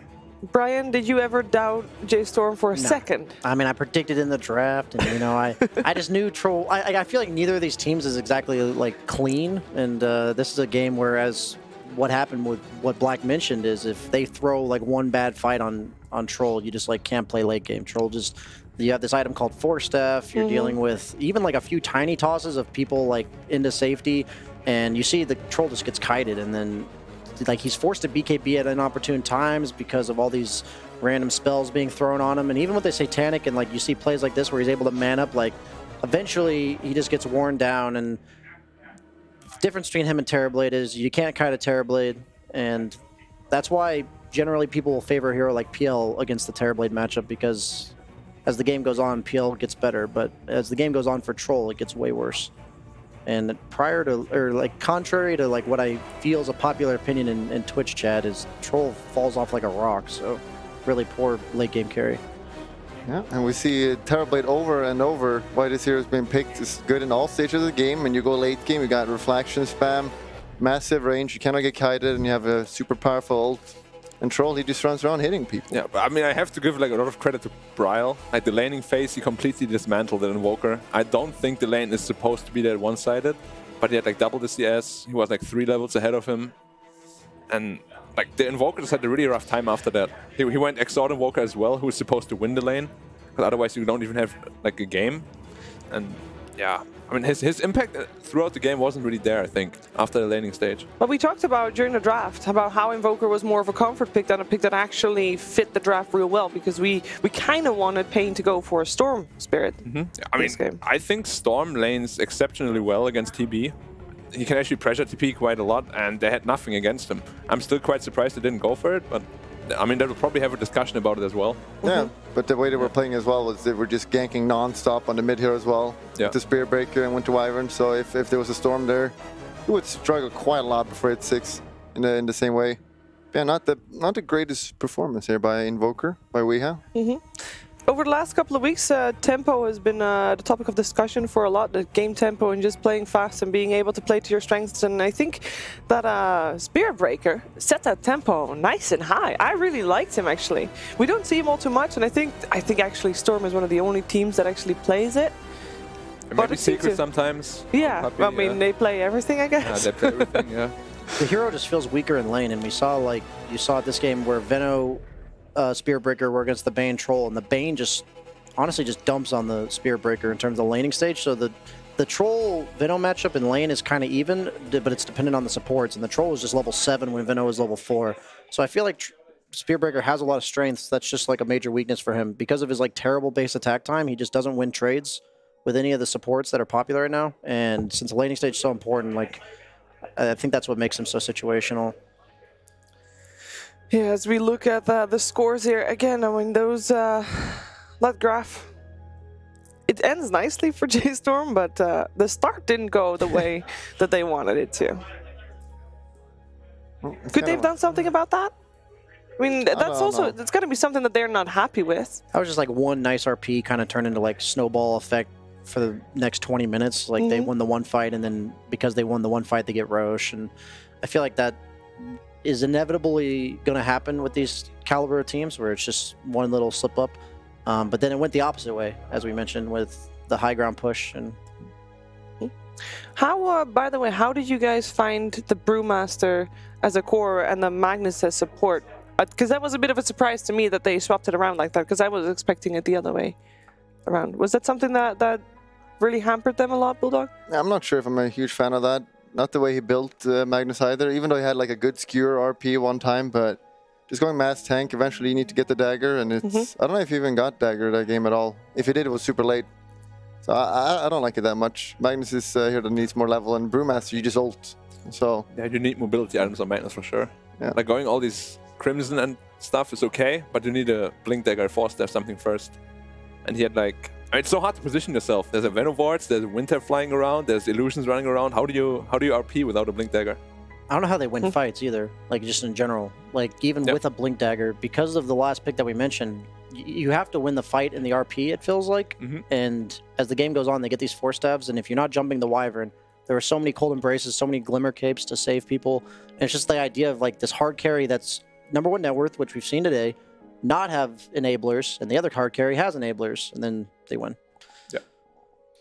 Well, we are going to go to a second game. It is a best of 3, of course. We are in the lower bracket of Group A, and while we are talking, Group B also just had a result come in because they just finished with the upper bracket finals. That means that Evil Geniuses is in the upper bracket of the playoffs, and VG Gaming will play again later today against the winner of TNC versus Team Aster, which will be next for Group B. It was a 2-0 then, by the way. VG Gaming didn't get a win in, even though we were kind of expecting that series to be a little bit more even. The games themselves were definitely exciting for people that were managing to catch both at the same time. I know there's people out there that have all the games open at the same time.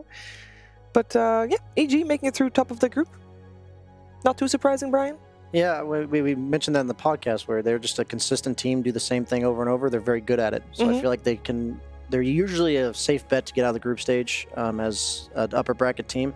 I feel like EG has consistently been a team where they're really good at getting top 4, top 3, but then the teams like Secret that are just more versatile, more scary in that regard are just going to end up taking it in the end. So what I'm looking from EG is that they can actually carry that into the playoffs. Yeah, and we've seen this a couple of times as well. EG has been struggling a little bit for a while, but then send in a couple of EU players, bring them back, and then just become a powerhouse again. This is how it is with NA teams.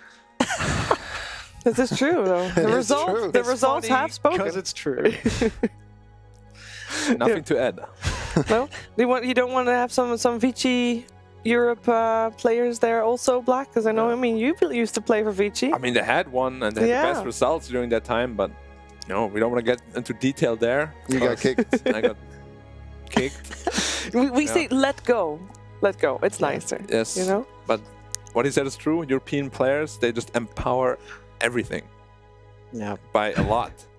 Because we just bring in like a different perspective, you know? Well, paiN also got some European players in, and they need, well, they got the first game not going their way, so they need some of that empowerment for Game 2. And Game 2 is going to happen very, very soon. We're going to have a break, and we'll be right back.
Hello and welcome back. You are joining us for the group stages of the Kuala Lumpur Major, and we are in the middle of Group A. We're in the lower bracket.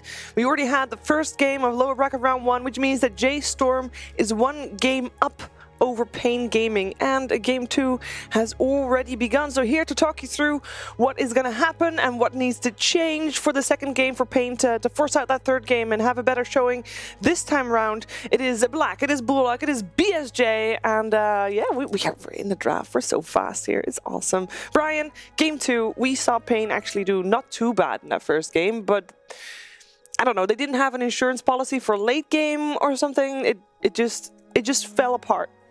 How can they prevent that? I just feel like when we pick these like Sven and Troll type heroes that fall off against these Terrorblades, you got to pick something else that's going to be the core of your draft. That's what my problem is. What is laughing? What is the same hero? Bring out the Terrorblade again. Let's go. Round 2. I mean, it worked. Yeah, I just feel like teams are picking these like attempts to counter the Terrorblade, and then we mentioned in the draft we wanted to see something else that was going to carry the game.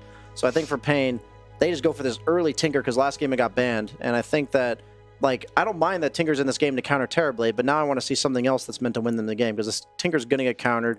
They're probably going to ban the Storm and the Zeus, most likely. But that was the problem I had with paiN's draft last. But that being said, though, I think paiN actually had like the perfect draft and the perfect opportunity to round it out too. They just chose not to. That's what I'm. Yeah. Yeah, it was like I'm not sure what the thought process was, but like I just hope they can. You know, we have played Storm as well. Yeah, his Storm is good. Yeah, his Storm is good. Yeah. Only good though? I haven't seen it for a long time because they always go on Walker. So it's not that good then? It must be good. All right. Oh, they ban out the Nyx. That is a good ban. I like the Nyx ban. It's also good against Weaver because you can carapace the Sakuchi. Yeah. But there's still Zeus though. He's good against both of those. Yeah. Yeah, and counters, you can't counterpick the Zeus because you pick it yourself, so they can't pick it against Terrorblade. Yeah. But you don't want Zeus and Tinker against Terrorblade. 10 seconds remaining. paiN, Tinker. Are you a fan of early pick Tinker? I feel like it's very volatile. I feel like it's a very SA hero. Like a lot of these SA teams love Tinker, and I feel like SA and SEA, I guess. Yeah, I know they know it's going to get banned second round. So the only reason I don't mind the pick is because they know it's going to get banned, and if they are really confident in their player playing it, which I believe Weehaw plays a very good Tinker. He's a god at that hero, and most heroes. I do feel though like Tinker against TB is good, but it's not actually like an auto win, you know? You still have that BKB timing, you still have that, like, you can go MKB. Blink Dagger, you go Blink Dagger, and you just find the Tinker. Yeah. I do agree that it's not an auto win. But they did nerf the Ags as well a little bit. They did. You micro the illusions, spread them out a bit. Yep. I feel like most Tinkers now don't even go Ags, they just go Dagon, because it one-shots the illusions. Dagon, some go Hex. Yeah. That was also nerfed though. Yep. Well, Undying banned out. All right. And banned out by J.Storm themselves, so we have a new hero for March. It wasn't Ogre the third one he always played? Like, he plays these big tanky heroes that just run in. I mean, I wouldn't be surprised. Yeah. Oh, that's the hero Kyle was talking about being a premier hero this patch, or this tournament. Yeah. With the ET, against the Terrorblade especially. Spotlight hero for this tournament. Really good with Tinker, because the Spirit only amps magic damage, so you can throw it in there, and it gives vision for rockets as well, something kind of like a bounty hunter type thing that gives vision. But like the biggest counter for Titan against TB is like that you reduces like 40 armor to 0, right? But going in melee range against TB is super But with the Tinker though, the magic amp is actually nice. Yeah. And it's also really good to just stomp the illusions. Yeah. Or Earth Splitter. Is this going to be a curveball from paiN with that Weaver? Maybe getting him to be I told you. It's the Zeus. Support? Counter the Tinker. Indeed. On the wrong team. What? You're a magician, man. But this is obviously a classic counter Tinker. You just get the Ags. Yeah. And you can just snipe the Tinker pretty easily. So far, it's like a pretty free Zeus game as well. They have nothing to actually jump on him. Weaver can be quite good against Zeus in the early to mid game. Yeah. It's one of those where I've seen really good carry players, which I know HFN plays like a really good Weaver if they end up putting it on him, where they get the early bottle and they make sure they check all the runes, and then you can look to dive him in the mid lane, and it puts Zeus like far behind. So the only reason why I wouldn't like that is because they already have pretty bad high ground heroes, and then against the Zeus, like, it's just gonna be so tough to ever end the game if you have a carry they do need Weaver. a way to force the issue. Yeah. Is there an offlaner that offers them that? I mean, I guess there's something like a Prophet if you want to have some more push. That's already banned, actually, first round. Or, oh yeah. It's banned. Fair enough, yeah. Like, Sorry, man. it's banned. With that in mind, I actually agree that that would put them in a weird spot. They need some kind of like objective. Here, they really like Luna on paiN, but then you have a Terrorblade already who is really good against Luna. You know, paiN, the thing that they did really well in Hamburg was fighting together and just being very active. And also, previous game, we saw them getting active very early on with the 5 of them. I feel like they kind of lack the lineup to do that with these 3. I feel like they're lacking some team fight type of heroes. And doesn't necessarily need to be big team fight heroes, but something that allows them to just speed things up and group up more. Yeah. Right now, their lineup just looks like trash. I mean, I like that you're so blunt about it, but that's basically what it is. But how can they tie this together? Because that's what we're looking for, and it's definitely possible because they still have 2 picks. Yeah, we're all questioning exactly what you're saying. Is like we can't really name a hero, and once they pick it, we'll kind of hope we see it because we don't know what they're seeing. So heroes still on the pool that we see often with team fighty lineups is Phoenix, but then that guarantees Weaver has to be a core. Yeah. And then lose that flexibility. I should have been bold about it. Yeah, I didn't think they'd pick it because Weeha already is playing Tinker, but Visage is... support Visage or? I think it's offlane. Offlane Visage? Yeah, I think so. I think they'll... Surely it's still Weeha playing Visage and then someone else playing Tinker. I have no idea. Oh, does HFN plays Tinker too, actually, doesn't he?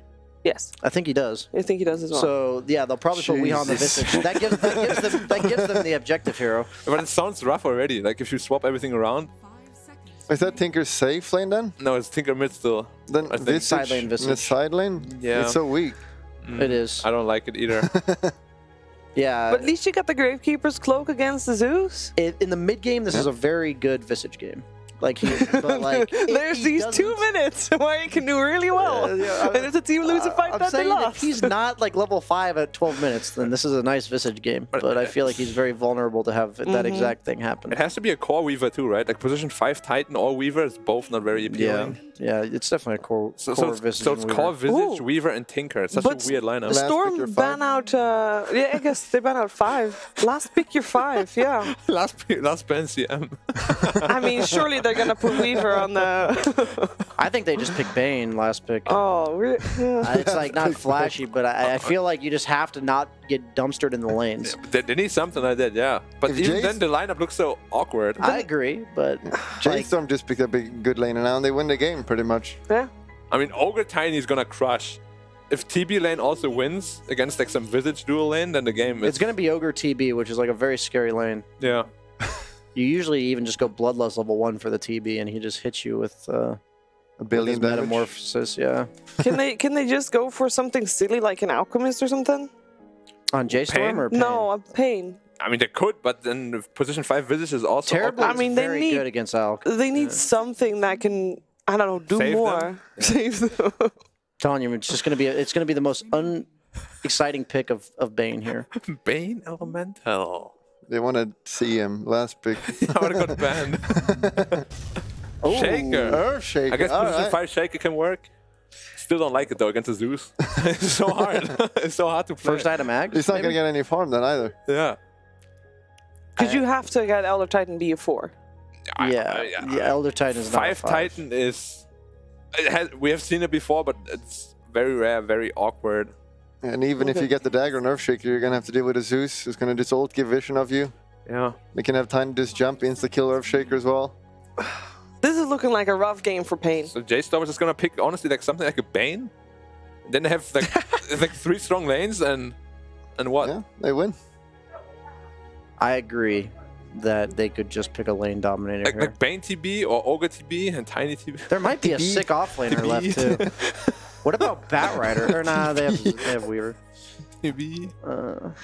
They could just do like Tiny 4 with mid Zeus and then like pick a sick offlaner if They there's could. one left. But it might make things a bit awkward for them. Like picking a Bane would be making it a lot easier for them, I think. Yeah, that'd be so weird to last pick a 5 with second pick, but They're both. but I said PPD said it. If you pick weird heroes, the other team starts picking really weird heroes. Yeah, that's kind of what happened here. Well, let's see. Is it a last pick? Brood. That actually bombs on all of them. That's actually a yikes. That is... Visage, Weaver, they have to make this Earthshaker core. I'm pretty sure they have to. They have put to, him in. they have to land it No, against it's them. King RD Earthshaker. no. I can just put Visage against Brood, it'll be fine. All right, you guys. I think you know how we do predictions. I'm sure we will still show them. But do I have to even ask? Is anybody going for paiN? Bulldog, I heard. Speak up now. I honestly thought Shivers. they had a chance until that last pick. I don't like if you don't make Earthshaker core here. How do you deal with Brood? All 3 of their cores are ranged with no way to clear spiders. You don't. All right. Well, I just need to know one thing, because I know you are all going for Storm. The prediction's already there. But I want to know one thing. What needs to go really well for paiN to have a chance here, Bulldog? Me? Like you take that one. Okay. Okay. Tinker needs to somehow beat Brood, which is almost impossible. It's like a 10-0 lane, Okay. 9-1 maybe. Yeah. If Tinker gets really fat for no reason that we all can't understand, then they can Tinker win. needs to go off. Tinker's Yeah. going to go double Stout Shield and then Vanguard into bots. All right. Well, Crimson got refreshed. all eyes on Tinker. Let's see how he does, and let's see how paiN Gaming does in this second game of the lower bracket, or if Storm can just walk away with it in 2-0. I'm over to your commentary team of Cuddle Guy and Grant. Thank you so much, Shiver, here with analyst Grant as we break into game number 2 of paiN versus J.Storm. Grant, panel heavily in favor of J.Storm on this one. A lot of scrutiny almost on the paiN side. What are your feelings on this? I'm going to go down the panelists first. Let's name off their accomplishments. Let's do it. Bulldog hasn't been relevant in 5 years. Yeah, TI3 was BSJ like never back has in BC. been. And no, I'm just kidding. But this draft looks just... J.Storm should run over it. But you never know. paiN Gaming with this Visage, I mean, Secret was banning it out versus him at Hamburg. Like, they are very good on this Visage, but how does he get levels? If he goes to a side lane, you're already dual laning, you're going to lose levels. Do I think they have a chance? Sure. I think that's the good thing about Dota. Everyone has a chance. Like, what if somehow paiN gets off to an amazing start? Like, they somehow win 2 lanes. They could just, I mean, they beat EG with 13 minutes, I believe, at Hamburg with one of their Visage drafts. I doubt they will with the Tinker, but, you know, I'm trying to hype them up here. We'll have to see if their unique lineup is going to be able to kind of throw a wrench into the potential plan of what J.Storm have going, but it really is hard to refute their just standard, classic, you know, really strong lineup here. Yep. Middle lane, so I was trying to he was trying to do his permanent spin thing while dropping items and fake attacking it, but he'll just leave his null talisman there. It's whatever. Brile mid on the Brood. How many Brile Broods have you been able to see, and how would you rate a Brile Brood mother It here? has been a bit, but it should be good. I mean, you're going against a Tinker, you know, hey, you're going to lose like level 1, 2 of this lane. Everyone does. I mean, Broodmother level 1, 2 is absolute garbage. And then if you do have a good lane, you start pushing it. If not, you just go cut between the tier 1 and tier 2. Honestly, Brood, he's one of those heroes, you know, people talk about microing like Meepo, but Brood, he plays himself, especially if you're below 3k. If you're below 3k, just get Spider, get yourself. Broods, just run at people with the medallion. You're going to win more than half your games. See if that's what they're going to get going here. Little skirmish potentially here at the bottom. We see Milan swinging it out with Misery. Weeha joins. They'll start peppering him back.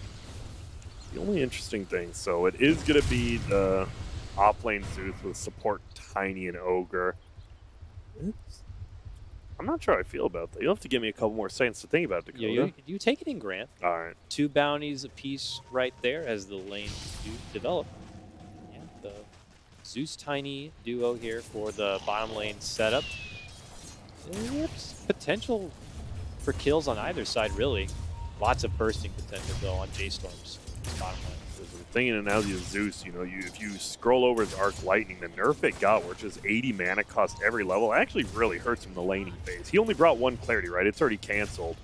Got 3 mangoes. He does, but man, that like he's already just spamming a lightning bolt. He looked for wards earlier. He's gonna run out of mana quickly, and this could be it might just be Milan getting a bunch of farm down bottom. Actually, they might just move him to core at this point. Like, look at how Ferev's playing. They might actually do that. Just out of the lane. Yeah. I mean, Oh, it's not the worst thing ever. I mean, Tiny's pretty good to have farmed up a bit in this game.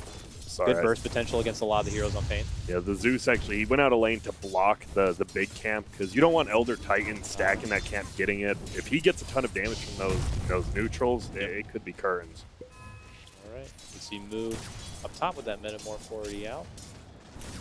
Harassment on, and we shove him back. Just a nice little Fire Blast right here. Grant, your favorite hero, Ogre, of course. Oh yeah, that hero. I mean, look at him. He's level 1 with 8 armor. He bought a Stout Shield and 1 set of Tangos and bought the rest. Like, this hero, 8 armor at level 1 is so ridiculous.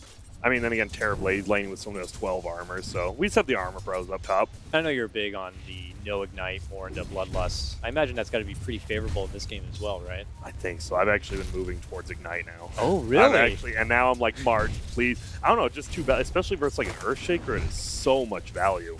That's true. That's true. Catch him from afar. And I'm a change man. Burn away the Blink Dagger. It definitely has its situational setup, so I guess Ogre could just be flexible like that. Doesn't look like a guy who could be very flexible, but yeah, he can. He can be. He does. I actually read in one of the comics he's in. He actually does yoga. Really? Nah, I'm just kidding. Okay. Is there actually comic? I think there was, was, right? There was. Enigma I remember the comic. Axe one. There was an Axe one too. The PA Oracle thing was also a whole comic.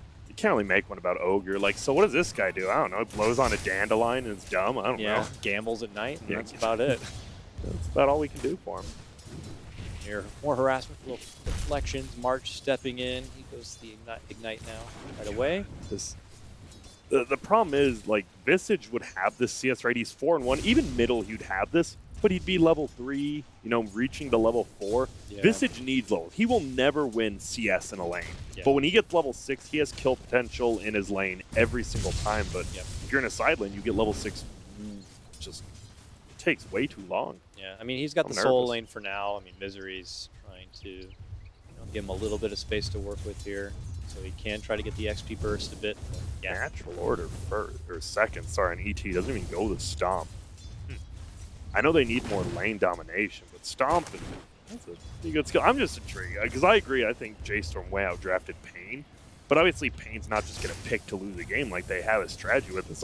I'm curious to see when it comes together. I think it's Visage hits 6, Tinker gets bot, maybe you make a lot of plays. So that's all I can really see. Toss forward. Weehaw in a lot of trouble, and he does get finished. That was first blood, even though I guess not technically since both of them participated in it. Milan? Throwback. Oh, the mango toss. Get off my back. Damn. Good quick reaction right there, and he creates a space for himself to step off. Trouble, up and above, Moo pulls out the Metamorph again. Taking a lot of damage though. Oh, he just left bottom lane, but Forev just picked up his bottle because he was leaving the lane, and guess what spawned at 4 minutes? A regen rune for your off lane Zeus. Probably the best rune you're going to get there. Yep, let's see if he can get off as much nukes as possible without losing again. Graveskeeper Cloak. Not going to do too much here. And yep, you see Bryle already between the tier 1 and tier 2. This is normally what you want to do. Force the Tinker to last something in a tower, you're going to take a ton of damage there, and oh, Bryle. He had TP'd on. King RD top lane, a bit of trouble also. Moo and Ogre surround him, and they will get the finish. Fever tries to step in, looks he can get a cleanup here onto Moo, would be a nice little trade. Pops out the reflection and runs on out. It's March stepping in with a Fire Blast to stop him in his tracks. It was a nice job too. He just Terrorblade Illusion, instantly killed off the bug with the Illusion plus himself. It was a nice play. And there, you know, Black saying, oh, well, he doesn't play TB. Moo plays a... When you got 2 TB players on your team, that's pretty nice. Gustavo swinging back. It's bounty rune time. Grabs it there. Looks like 3 went to Radiant side. Some good money for Bryle. Going into the tower side now. Misery is joining the sides of HFN here. To assist him a bit. 32-9 for the Broodmother to Tinker's 21-3. And you know, that may even include Spiders too. Yeah. I like this though. Like, Visage needs levels, so he rotates out. Obviously, King RD goes bottom, but I mean, this Tinker will just get dove under a tower. If someone's not here, he's going to die every single time under the tower. This is going to be real rough for Tinker. Yeah, Misery gonna try to stay in the dark to kind of put that aura out there that he might still be hanging around to defend him. That means he's not going to get too much crazy farm for himself unless he's just doing his jungle camps a bit. He's just making stacks. The one thing I do like, I'm so glad, not glad, it's just smart by Jay. Whoa, March is just going to run into Hi, how you Tinker. doing? Yeah. Is he dead? Oh, the stun used already. Lots of damage, but I was going to say, Nature's Prophet getting banned out in the first phase. I think it's so smart versus paiN. HFN has been playing it Misery so mid lane. well. Yeah, He's gonna get surrounded. Yep, March walks right through the lane. Doesn't care about the creeps. Just joins Brile in arms, and they just take apart Misery. What is? Like, he knew March was there. March just like almost killed the Tinker, right? And he just kind of stuck around. And March, he's having a good one. Brile's having an amazing one. I think this is about how everyone saw this game going. It's 3-0 for J.Storm, 1K up. And, well, Visage is level 5 at 6. He is getting levels. This is actually pretty good. But now he's getting dove. Oh my god! I lied. It's going awful. Let's not try to get Visage too high up right now, Grant. He just Tinker gets died too, brought right back down, and Tinker goes down. Things go from bad to worse early on here for paiN in the laning phase. So even though people were like, I know me and you were even like laughing at Bulldog when he said their draft just looks absolutely terrible. I mean, you're kind of seeing in action. Even though he was kind of memeing, this draft really is it's rough. But bottom, they do get grab. That's 2 Some kills. rotation. It is. With you count the Misery taking down what looks like March. That looks like a 2-5 now. A couple of kills for paiN. They get on the board. It's got to feel kind of good. Weehaw rotates top. Dyer has a ward up there. I think you do what you kind of did last game. Just keep focusing on Weehaw. Like, if he has a bad game, it feels like paiN just has a bad game in general. A lot of people thought, yeah, the initial threat of last game was going to be just putting more focus instead onto HFN, but they just went right for Weehaw. Try to take him out of the picture early. We'll see if they do the same here in game number 2. As we see mid lane, a bit of that dance to try to get a hold of Brile, who still hides within those trees, the pesky little spider. Look at that, damn. I mean, he does do plus 264 on the AT because of the spider link, but then the spider just goes and hides and you can't even hit him once. Uh-oh. Yep, got to be careful here. This Elder Titan could just die, especially with March around. And they're making the call. There's a Bloodlust potentially. Ignite. They may have seen King RD around the corner here, but just... Oh, Brile. He's let the courier die into the tower. Like, it just died to the tower. Like, just kind of forgot. You're between a tier 1 and tier 2. You're diving Misery. You should have to do push-ups after the game for that one.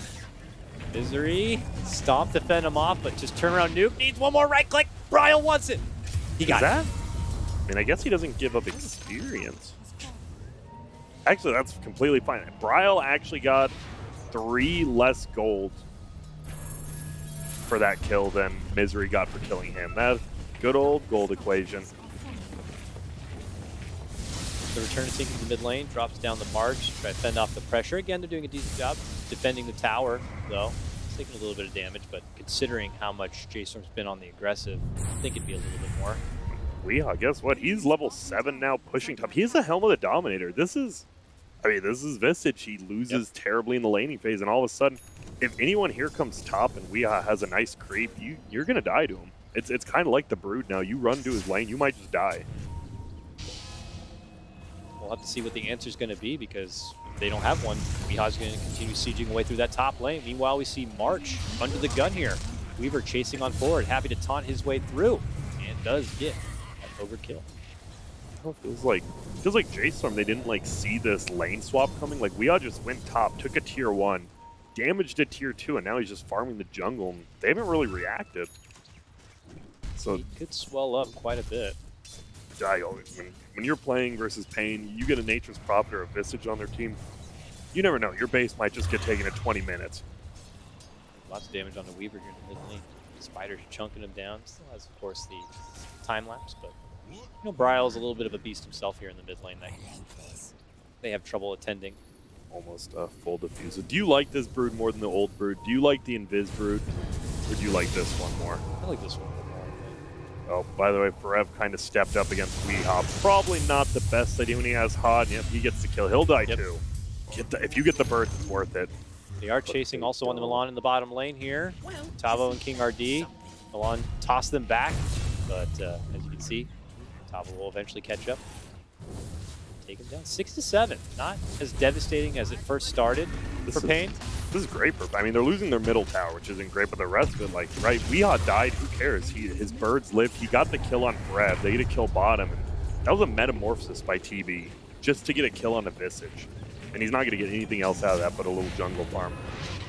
Tinker has his boots travel as well. I don't know if that was already mentioned or not, but that he's decent timing. Yeah. Soul Ring Pleasant. This is actually, if Tinker can somehow like weather this Brood's early game, they have a pretty good shot at this. It feels like now, like they got past this early game. They literally, it was like 0-5, and then all of a sudden now it's 6-7. Looks okay. It's a good defensive team, whether it's contesting Roche, whether it's defending their high ground. I mean, with the Elder Titan stomps, the March, and Blink Echo.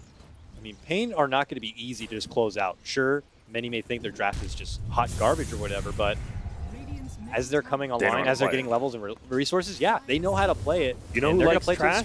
The trash men. Maybe that's what they are, and they like it. Because I mean, he's just going to get a free tier 2 tower up here, it looks like. I feel they're just letting paiN play their game when they shouldn't be. Yeah. Yeah, gotta respect it. That's why I said, though, I don't know, Nature's Prophet and Visage on this team. If you get one or the other, it always feels like you have a chance to win. Maybe paiN trying to get some respect on the name, certainly from this panel as well. Yep. Certainly. I don't know. This team, like at Hamburg, they look pretty good. They're still like, there's such a question mark for me because they do only play like 2 different types of drafts. They're doing it again, right? As I said, Visage and all that. But, I mean, it works out for them. They win 15-minute games. They win 70-minute games as long as you're winning. True that. Here, try to fend off and mend. Pressure of J.Storm. What do we do now for Brood? Ryle going to finish up the defusal, but is he going to continue to try to just creep down this mid lane? Is that his sieging objective? Do you go for more proactive killing?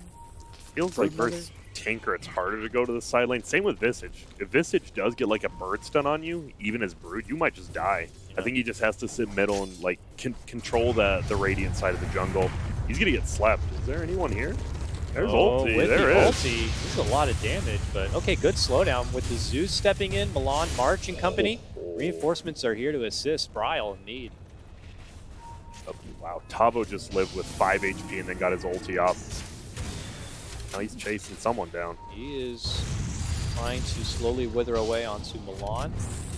Thinking about pursuing, but too many J.Storm members now coming together, and they're going to tag the shrine, it looks like. Heal on up. If you're J.Storm, you do have the Terrorblade, but this game feels a little different, especially because King RD just picked up his Blink. He TP's home, gets it, has a smoke. They could honestly, if they go down middle, if they find the Brood plus, say, TV or Tiny, they could honestly just go for your base. This is what paiN does. They could just take one fight and just absolutely decimate you with this Visage. Yeah, they can certainly do it at a fast pace before the Terrorblade is really a powerhouse. Definitely be a problem. Speaking of Terrorblade, we see move rotating up and behind. He's back in the jungle though. He's been in the dark. He's trying to be like that insurance policy, I like to say, for the team. Things do kind of fall down. He's just creeping with that smoke. Neither team wants him. They have to know something. J.Storm has to know something. They're like, why is there a Tinker and a Visage middle? Like, they have to be setting up for a fight. This is pretty rare. Blink Echo is available. Oh, he tossed King his. RD. Wait. Whoa.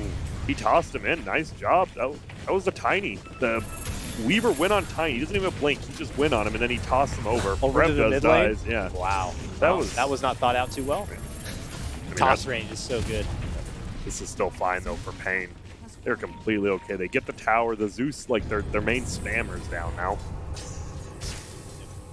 This 5-man They're still trucking on forward here. I like it. Honestly, King RD just hits one big ulti. You're down a Rax. Just that quick. So they have to wait a bit for the creeps to catch up. But Bryle's doing his best to slow them down. Pesky Spider. There's the dunk. Right on top of the head. The Auric Man. See ya. Exterminator, at least in the States, for sure. Here we go. Rotation over to the Roche pit now for paiN. All right. Things on the up and up for this team. 8-8. Wait, the Auric, man. I thought Auric was vacuum.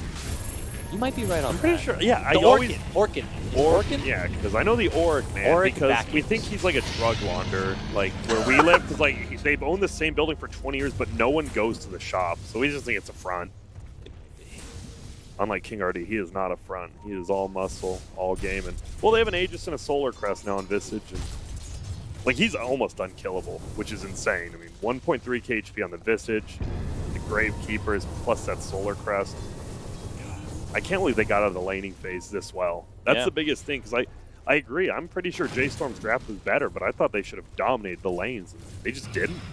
Yeah, what do you think was a contributing factor to that, though? Did the Terrorblade lane not do as well as was expected? I think the rotation by Visage to top lane, I think them not following the Visage and letting him get free farm top and then letting Earthshaker get free farm top after he left, I think just not answering the rotations paiN made was the biggest mistake. Moves on to March here in the mid lane. Look how fast he melts. And that's a tanky little ogre too, and that is Visage. Dude, I would not want to be playing ogre in this game. Ogre versus ET, Weaver, Visage, and Tinker. This is actually this might be the one game I would suggest not picking it. Here we go, paiN just doing work already. We'll have to see if the Terrorblade factor is going to be enough for this one. It worked out in the last game for the favor of J.Storm. We'll have to see if it's going to work for them again. Because trouble's coming, man. Look, tier 2's down, and they are coming right back into the mix. HFN keeps hopping between the base and back here to resupply. He's just going to dish out the marches and just begin to go to work. Fortification's already forced out. J.Storm onto the high ground, but not too many are pulling back inside the base. But it does look like paiN are going to take their lead now. Just pressured. I think they wanted to make the TV come back, which he did. He has his Manta now if he gets to the secret shop or his chickens there waiting. Manta's not the biggest deal. They're going to look. Bottom. On for Milan. Nardine moving in. Sets it up bigger. Toss up and down. Milan's still running, but the refresh blinks and lasers. Oh, fogged. Pops out, throws a tree, but they still get the laser. HFN's Tinker. I mean, he doesn't play middle anymore, but that was his hero of choice back in like 2015. He loved this hero. Can obviously still play it because they are putting up a pretty good show right now. Yep. Goes right back to work, grinding his way through the farm of the jungle too. And he doesn't have his next item slotted up yet for the Tinker, but is there anything in particular you'd like to see? Aegis Aether Lens or anything like that? A lot of people go Aether into Ags. I think versus TB, I think Ags first is complete. I think either way is fine. I think you definitely get both those items, but yeah. I like Ags first, honestly. See what he decides to go for here, but this Brood, he's getting farm. He has a BKB. Okay, this is another good. You call it, I believe, power peak, power spike. That's what a lot of the old caster sling right there. It's power spike. I mean, it is though. This BKB, like he can just run down the Tinker now. Is the thing. He pops BKB with a web on top of Tinker. He can run him down. Yeah. But when there's 5 heroes of Radiant running at you, I guess it's a little harder. Pressure's on for paiN now through the bottom lane, looking to claim all outer towers and just most of the resources on the map. Okay, bottom. Yep, there it is. Trial, chomping away. That's a hit. You're only gonna get misery for your 10 seconds. Like, in some games, you just want the BKB, even the 5 seconds, you know, you just run in, you create chaos. In this game, you need every second of that BKB, and to use your very first one just to kill misery. Yeah, one laser in this Brood Mother. Good old laser. Bottom lane pressure continues though. Still BKB, but now it's on cooldown. paiN want to continue their assault. With resources available, even Forev is chewing through all of his mana. He might have to step back and refuel. Still remember in very early when Tinker first came into Dota, that there was a bug. If you BKB'd, if you remember in Warcraft 3, you turned into the machine, the golem. I love that. Refresh and then they fixed it. Yeah. And they did that with Obsidian Destroyer turned into the statue. Yep. They fixed it all, so, you know, little Easter egg, goose egg. I don't know why I said goose egg. I'm glad you brought that up, because I usually bring that up and no one really knows what I'm talking about. Like, oh, really? I'm like, yeah, he turned into a tank. Like, no way. Dude, with this giant hatchet, I love that thing. He was like the ICP tank. Like, I don't know what this guy's doing, but all right. And there goes another tier 2, man. They're playing this a lot more cautiously. Like, they're not pushing base again on paiN, so I think it's fine. Looks like they found Milan as well. Just trying to push out that mid lane. One goes to HFN, putting in the work. He does get that Aether, and is well on the way to going on to the next item. Just goes with 40 movement speed over the 10% spell lifesteal. Wonder why. That's one of those things I would want to ask him, because, right, you don't move that much as a Tinker. You blink and teleport. But the 10% lifesteal is not much. I'm serious. I guess maybe just against the Brood, the like refreshing and stuff. I think it could be decent. Neither of those skills are the greatest. All March. Pops out for just a second to get the Ignite, but that second was already 1 second too much. March punished for going a little too far outside his leash. Dude, what is this Weaver build? Hurricane Pike treads. I mean, they're winning. I'm just, dude, and they're winning in their style. Build, Grant. Dude, I told Nation's Prophet or Visage, you give paiN one of these, and look at, they're gonna push uphill now. They still have the Aegis, right? Gonna get that Gemini No, range going. Force a Tinker away from the Brood if he is caught in trouble. Why not? Look at this tower. Just slowly dying. And they have the Ice Ogre with the Ice Army. He should be putting it on his own creep. That's fine. There goes the tier 3. They're doing it, man. I can't believe they got through the laning phase. Yeah. TB is pushing top, getting some gold. But he's just not ready yet. He's not. Not ready. BKB. He gets it. Okay. He got it now, but that's no buyback. So if they take a fight and it goes horribly wrong, it'd be bad. They're still hanging around. They're looking to go for the racks. There is the Thunder Gods here to kind of establish the battleground here for J.Storm. Success it. God, that's good. Oh, whoa. Look at King RD. Look at him. Wait. Hiding in Viz. He's going to blink right on top of him here in a second. Oh, he's waiting. Oh, he's got patience. Boom! Jumps in. Immediate dunk right on top of the head and finishes off the Broodmother. Good waiting there. It will cost him his life if he hides within the trees, it looks like. Or not. It's March who ends up dying to the rocket on the outside. HFN, though, lots of range damage coming in from Moo. It's Moo trying to put in the work now, cleaning things up for his team and trying to fend them off, but he is now one man alone. He cannot do it alone. He goes down, and that is a 5-man wipe for paiN Gaming, Grant. That was just a very weird spread out team fight, right? Like Hiroshi was like, this guy's about to get a gigantic, and he just solo ults the Brood, and it was the right play. It's just, I think this is what paiN likes to do. They want to push your base at 20 minutes. They want to make you feel uncomfortable with these like weird Visage picks, and it's working for them. And man, the panel has to be feeling like complete idiots right now. Can't wait to see the look on their faces. If the game goes in their favor. But it's not like Tinker gets worse. Like, right, a lot of games you're like, oh, this TB is just going to outscale everyone. Tinker is completely fine going Omega late game versus TB. That's why they first phased him. He'll just force TB to never be able to move forward, move past the river. He's just going to be a nuisance all over the map. And he can only take laser off with Manta BKB, and that's twice. And guess what? He can cast 3 lasers in 3 seconds, so good luck. Shadow Blade now even on the... We saw him, he had just the Shadow Amulet on Earth Shaker, but now he's just going to be positioned everywhere on the map to catch all these ganks. Yep. Still looking great for paiN here. J.Storm down, but not out. Hanging together, rotate through this bottom lane. They're going to try to get some vision back established for them. Not bad vision yet, but let's see if paiN can drop some more of it for themselves. You can see by the fancy production value there, it's still pretty close, 2220. Pretty low vision for, I mean, you just look at the mini-map. It's pretty much the creeps and the heroes are giving, there's like no wards anywhere. There actually isn't, is there? There's one middle by Radiant that actually does nothing. Is there any on hand? There's not even any on hand for paiN. Or if they just got dewarded or didn't put them down? I don't know. You think they'd have more vision for their advantage. Maybe they're all just being, like they're winning, like we got to be more greedy. We don't need wards, items. Who does? Who is our... Misery is our... I mean, dude, never mind. Misery has a Vlad's and a Medallion. Yeah, they're just buying. They just want to win this game early. He is rich for a 5.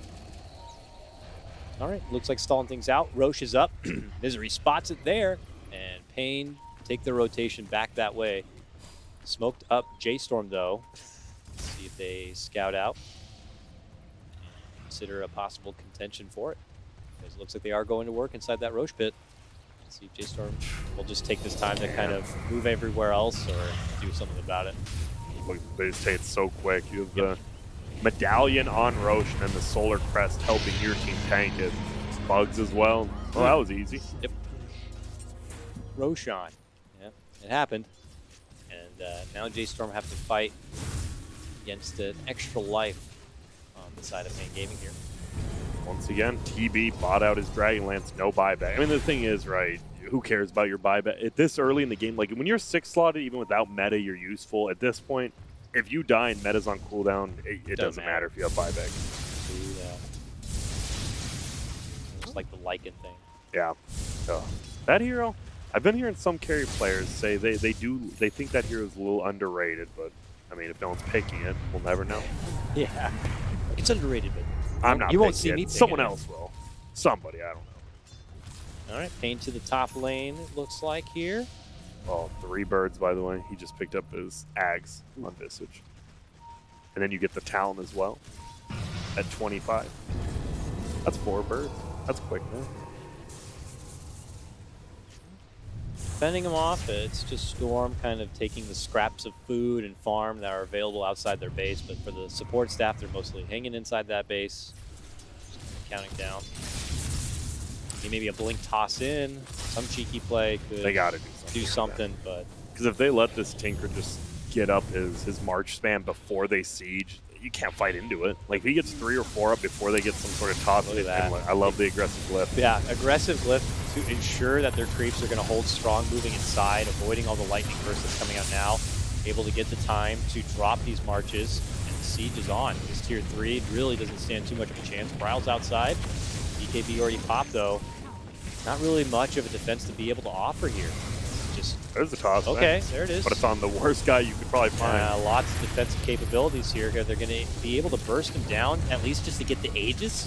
Doesn't look like it. Solar Crest misses. Able to make it out and away. And whoa! Well, he definitely saw that. Lots of mobility, but not going to help in that case, unfortunately. Doesn't seem like it might matter too much. paiN are still in a good position here.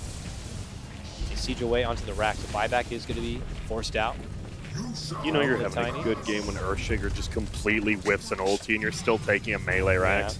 Imagine how much better it would be. Look at this micro 2 by Weeha. Every time Bird gets fairly low, nope, doesn't. He should be able to get the racks. Doesn't look like he wants. You don't want to suicide the Birds for it though. See ya. Out to avoid a lot of the damage, and they just gobble up Milan's buyback. All right, some good burst here to get the Weaver, but there it is. Time lapse is going to come off right there. They hold strong. Bryle trying to swing it out, but has no answer for them. He goes down, no buyback. GG's called. We're going to go to a game 3 for our first series. I think if you're going to ban the Nature's Prophet versus paiN, you got to ban the like they got Visage 4th, or was he their last pick? The Visage, yeah, it was an early pick. I know. I don't know, that hero, like paiN just knows how to play. Like even though we knew they had pretty bad lanes going into it, they make a couple of swaps early, get the Visage up top, get him levels, get him some familiars finally, and all of a sudden they just win. I think it was J.Storm not rotating the way paiN did, and then paiN just has these heroes. We saw the 13-minute EG at Hamburg with it. I believe they took a game off Secret. Like they know how to play these heroes. Yeah. If you give them to them, even if it looks bad on paper, paiN's not us. They're themselves. And always keep being yourself. What do you think J.Storm feels now? Because I imagine they had to be looking at draft in kind of a similar light as most people here did, that, you know, they felt like they should have had the stronger draft. But do you think that they're going to be a little miffed about that? Or do they have experience playing against paiN potentially and seeing paiN and knowing that this is just something they're capable of? I mean, I'd probably be miffed. I think they might be. Like, they probably thought they had the out draft. Like, Bryle was doing really well middle, and then all of a sudden you just... Wait, why is this Visage level 7 at 10 minutes? Why is he solo killing March? Why is he solo killing a tier 2? You just got to go back, maybe take your 5-minute break, actually watch the replay, see where you went wrong, and, well, hope you figure it out. Yeah, we'll see if J.Storm are going to be able to figure it out, what kind of bans they're going to be going for Game 3. In the meantime, let's throw things back to the panel to get their thoughts on game number 2. What a game to paiN Gaming. They managed to blow everybody out of the water there in that second game. J.Storm did not stand a chance. Weeha's Visage delivering once again, and my panel being completely wrong. Yeah, let's discuss that. Black Bulldog vs J. We all thought that J.Storm had the better draft. Our commentators thought J.Storm had the better draft. J.Storm probably thought they had the better draft. Black, it didn't turn out that way. What time is it, Bulldog? It's time to go and learn Broodmother again. That's right. I thought you were gonna. No, but in all honesty, I think Bryle misplayed the lane very badly. Like he always pushed out the lane and went back to his ancients. He didn't pressure the Tinker at all. How the lane is supposed to look like. He pushes him into the tower and then he actually pressures him under the tower. Forces 1 or 2 heroes to actually help him. Gives a lot of space to his other teammates. But what happened is he got very fat himself. But then Tinker also free farmed pretty much. Yeah. And there was a moment we saw as well where he could have killed the Brood or the Tinker and he just ran back with the Spider and we're like, well, why didn't you just dive him? It felt like he didn't know when he could kill the Tinker. Why did they not just put Mu on the Brood? Yeah, I think BSJ, we also discussed that. Why didn't they put him on the Brood? Mu should be on the Brood and Bryle should be on the Terrorblade, in my opinion. Yeah, I think that was their biggest mistake. I feel like it doesn't matter how good of a pick the hero is if you don't know exactly why the heroes, like exactly how to play the hero with that advantage. Like something to be said about these players like Ace that we mentioned earlier, where it is a unique skill to be able to play all these cheese heroes. And I feel like this is just an example of showing that the pick is not enough in order to win you the game. I have a quote from the green room about, because obviously everybody predicted J.Storm to take the victory here. The quote was, "Can't predict bad Dota." Does that sum kind of this game up? None other than Kyle himself. that helps us backtrack our decision. Hey, I wasn't going to name any names. I feel like people were already guessing that, you know. That sounds like a Kyle quote for sure. But definitely just when you see like tier 1 teams, it's just so you just know what they're going to do because they're going to play the hero perfectly. You see a perfect Broodmother game, you know the team that picked Brood's going to win. Yep. And that's just the difference between tier 1 and tier 2 Dota. Is these teams it's not like they're bad, they're just not perfect, and they make these decision-making mistakes and the lack of pressure. Like I feel like Tinker should be losing his tier 2 at 8 minutes into the game, and instead like this Visage who was level 5 at 9 minutes is instead taking a tier 1 top by himself, and that momentum shift for like map control is the reason why Brood is good. And suddenly it's just not what the game looks like at all. But it's very hard to actually like blame Bryle for it. Like Brood is a hero, sure. You have to play 100, 200 games on it to actually know the limits, to know exactly what you need to do on the hero. Absolutely. And I mean, there was like a long time when Alliance just first picked it for Bulldog, for example. Yeah. And he just demolished everyone with it because he had so much experience on it, way more than anyone else, and he was just unstoppable on it. And then if you have like maybe 10, 15 top games on it, you know, like it's not enough. You can't translate that into like an official tournament like that. Not 100% at least. You will play it at like 80 maybe. Yeah, it's definitely true. I played tons of Brood back in the days. And before the games, I used to practice exactly where to put the web so I know get the most efficient and all that. So it's definitely a hero you can't just pick up and just play well. So yeah, a little bit poorly there. But in all honesty, we were not truly wrong. It was more J.Storm just, you know, just, I don't know. It's not our fault, yeah. We were kind of right. Kinda, yeah. Well, we only based it off the draft, I guess. Yeah, exactly. If that makes you feel better. On the bright side, though, obviously paiN has had a rough day as they're here in the lower bracket of Group A. They had a game against NIP where they looked really good and they didn't manage to close out. In the first game, of course, they did really well and they didn't manage to close out. In this game, they just deliver, and I feel like they're a team that could get caught in the tilt. But that's over now. They're back on the up, and the next game will be a good one for them, right? Yeah. Now the question is whether J.Storm is tilted or not, because they must have definitely thought they outdrafted them there. Because it was like, you know, you gotta be confident when you pick Brood. You can't just pick Brood and be not confident about it. Yeah, and it's also was the last big Brood. Usually we see like some teams pick it first too, and it can still demolish. Here's the last big Brood in a good game, and it does nothing. That's why I thought that just picking something more simple, like a paiN, last pick, just win all 3 lanes, would be like so much easier to do, you know? Like with Brood, you actually need to be like a specialist. Yeah, I wanted to talk to Bulldog about this, but I feel like this is a good example of if it's the hero's not inside your pool, even if it's the best pick, it's probably not the best hero to pick. How do you feel about that? Like if you don't feel comfortable with the hero, you don't pick it. So lesson learned. You gotta know how to play the hero. You gotta know how to play the hero. And also, you can't be too confident. You know, like you can't just say I can play that hero when you're actually not 100% sure you can. That's actually something that happens a lot. Yeah, like, because they don't want to admit that they cannot. Yeah, it's a pride thing. Yeah, it happened a lot in my teams. I did it a lot too, honestly. Yeah. I admit I know that. You're Tinker. I have a 2-1 record.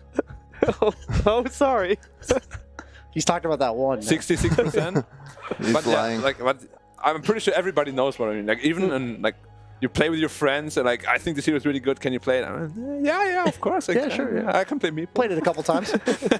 All right, gentlemen. The good news is that we have another game between these two teams, and we have J.Storm and paiN tied. So one of these two teams will be moving forward to the next match of the day, and one of them will be in the lower bracket, best of 1, round 1, for the main event. Stay tuned if you want to find out who that is.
And welcome back here to the Kuala Lumpur Major. We are in group stages, and you are joining us for Group A. We are in the first lower bracket round of Group A, and we have a tie.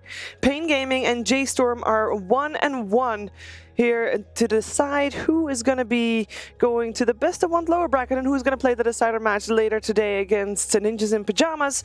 And with both teams having a win under their belts, it is up to us to discuss how this third game is going to pan out. We've got Black, we've got Bullock, we've got BSJ, all the Bs here. And yeah, I am really curious to hear from you guys what you guys make of the first two games, because from my point of view, J.Storm is in a little bit of trouble because I kind of feel like even in the game that they won, they weren't really doing too well, especially the early stages of the game, Brian. Yeah, I mean, they look rusty or rigid, or like it doesn't feel like they're just playing Dota.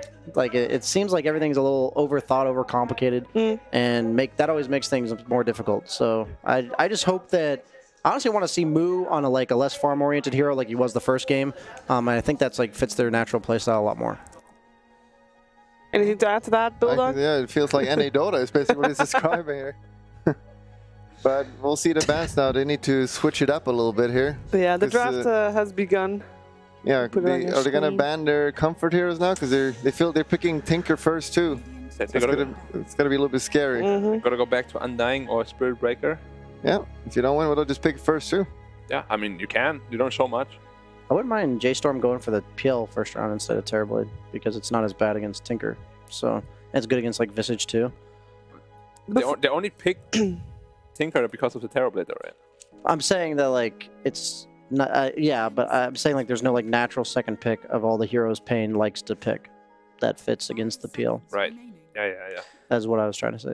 Before we went into a break, you guys touched upon a point that doesn't get talked about often, as you named it. It's teams play normally what they are good at, and sometimes they just play something that they have not practiced enough but looked good on other people, and they don't deliver as much. Are there any heroes for J.Storm that you really want to see them play just because they are so good at that specific hero or combo or style? Play to your strengths, right? That's what people say all the time. What's J.Storm's strength? What can they really capitalize on? Milan loves to play the Shadow Demon, as been mentioned. So if they can just pick that first two, then if they can't get it in the second phase, just picking comfort heroes has always been an important thing. Yeah, but I feel like Shadow Demon goes very poorly with what March likes to play, like SD, Ogre. I mean, sorry, not SD, Ogre, Undying, and what's the Spirit Breaker? Yeah, like SD Spirit Breaker, for example, is it's terrible. What can you do with that? You're just gonna have to pick him another hero then. Yeah, or you pick first round ban Tinker, so it looks like they want Terrorblade again. Yeah, very possible. I would like to see Moo on a Monkey King type hero. Through though. Just give Bryle the Terrorblade if they pick it, honestly. Yeah. I think it goes much better with how they should be playing. Question is if they will pick the Wisp or not. First pick. Oh yeah, Wisp is not banned. That's right. paiN.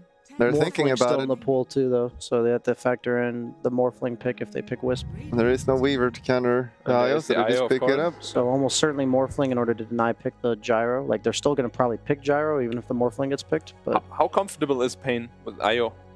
Are they really good with it, or I'm not exactly sure, honestly? Because it could be good that J.Storm forced them to pick something they don't like too much, just because it's really good. I personally don't. I have not watched a paiN game of IO. Same. That's why I was wondering. Well, I think everyone plays this hero. Wisp is not the hardest hero either, honestly. You tether someone and you... that's all you do. You don't even use ult anymore. Yeah. You don't even use ult. The hero's an Axe Scepter plus regen is what IO represents now. So I'd like to see Morphling plus any Wisp counter. Axe is banned. A lot of teams were picking that. Winter. Yeah, Winter's banned. Yeah. If they weren't beating out the IO, then they sure take a long time here for this first two picks for them. Yeah, maybe they didn't expect them to pick it and wanted it themselves. I don't know. They picked IO. What a surprise! There's some more. You go Morph +1, yeah. You just get a relocate counter usually. What is the +1 though? I mean, once a kind of AoE disabled, something like that. Earthshaker is still good. Shaker is good. Tiny is still in the pool. Tiny is amazing, as always. Yep. Still go Phoenix, but... Phoenix. But IO is also quite good against Phoenix. Yeah, it's not the best, I don't attack think. speed buff.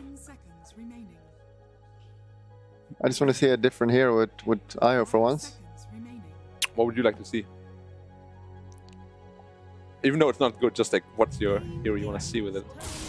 I'm not sure. Put me on the spot.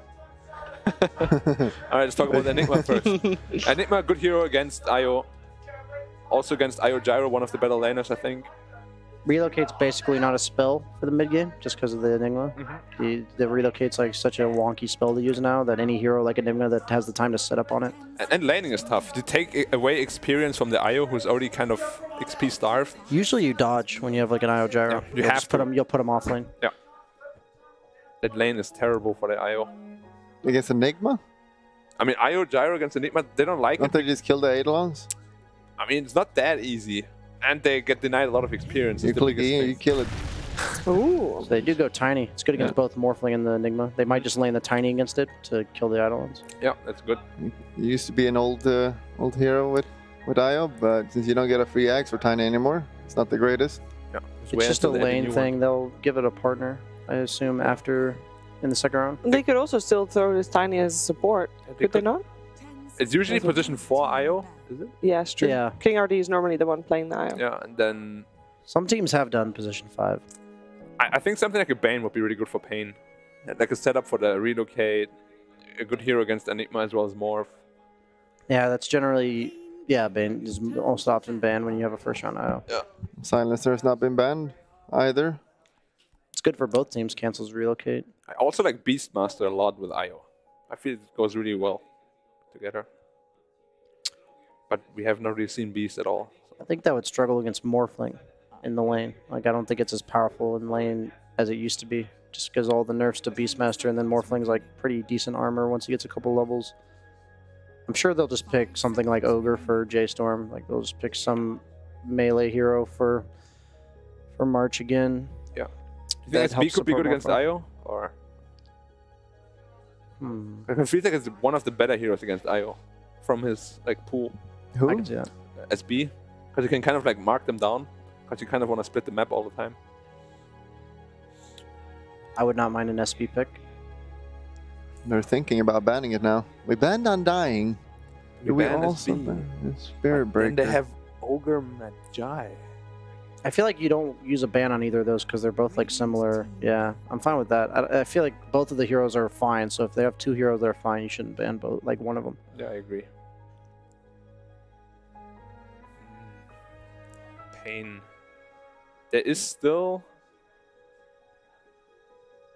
Question of whether or not they'll still pick Gyro second round. Teams have done that before. They where have, just like but 4th pick Gyro. They already have Morph though, as well as Enigma. I'm People saying don't like really with care. the Morphling first round, they'll still like second round the Gyro. Is there any risk there's still going to be a Terrorblade? Because I know a lot of people at home really love seeing Terrorblade, and they would love to see it again. Terrorblade's like so bad against Enigma and Morph, so I hope for all of our sakes, except for the few, or all the people at home that just love seeing it every game, that it doesn't get picked here. What Right. about offlane Morph and then carry TB? Oh, Going back Yeah. a couple of months, And That's actually, offlane Offlane Morph specials. was actually a I think, for a while. thing. I don't like it. Stun people. Yeah, they nerfed the stun though. Yeah, it's super hard. Yeah. It's also like you now save the guy by stunning him. Yeah, push Like them so far usually, away. it's kind of like a drow silence in my opinion. Now you're actually trying to get them away from you most of the time. And then you skill the 700 gust range and go There you go. full screen. But they actually do ban the silencer. Yeah, it's just such a good counter against Enigma. Can Yeah. never use Black Hole the entire game pretty much, no matter how you itemize. Yeah, forces Morph to go into a meta set as well. So flip the coin, Ogre or Spirit Breaker, guys. What's coming here? I would prefer Spirit Breaker, but the coin probably decides Ogre. I prefer Ogre. Just buff your Morphling, make him a beast. It's a better laner too, in my opinion. Like, Oh. it's just better for that. Or buff Eidolons with plus 70 damage. Yeah. Oh, why not? Yeah, it's good. Bloodlust. Those things do so much damage. Yeah. I do go for the There's Ogre. over. So previous 2 games, Storm wasn't really too strong in the lanes. How are they looking right now? Because Enigma is a strong laner. Ogre is a strong laner.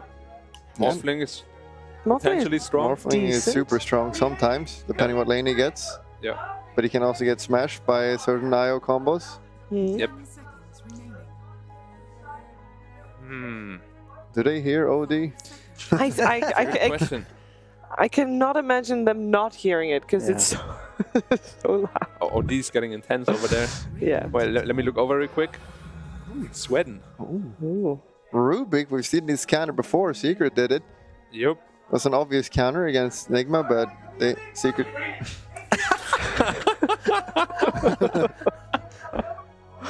I mean, Well, one of a kind over there. One of a kind. but Rubik IO together is not great, right? It's not the best support duo you can ever have. At least you have like the Tiny that's like a stronger laner with the Rubik. But I assume they're going to put the Tiny, like we said, side lane against the Enigma. Otherwise, I feel like any lane against Enigma is going to struggle really, really hard this game. But do you pick anything other than Gyro for paiN? Like, is there... What are the heroes you used to pick with IO? IO plus... There's no good like Agceptor heroes. Like, you need a hero that has good ags, otherwise it's kind of wasted right now. Wraith King. No. Let's just still go for the gyro. I think you it's the can. best option. Yeah, we've seen it done before. Angle here. It's too easy. They gotta switch something up here. Wait. Looks like a 4-position Enigma. that. Okay. It does. I think you now go Gyro after that pick. I think Gyro matches really well in lane against that hero. Yeah, I like that too. I'm actually not sure why J.Storm would just give him like a... A good Gyro lane. Yeah, or like a free... Like a way out against the Enigma. It's kind of weird. 5 seconds I think core Enigma's... But they probably got scared because of the Rubik. They didn't want to run the core Enigma. There's no Lina ban either, so Lina, as we've seen a lot of times against Morph, just burst him and kill him. Yeah. And also makes sure Morph can't really go to mid lane. Yep. Hope you could pick. Goes well with the IO as well.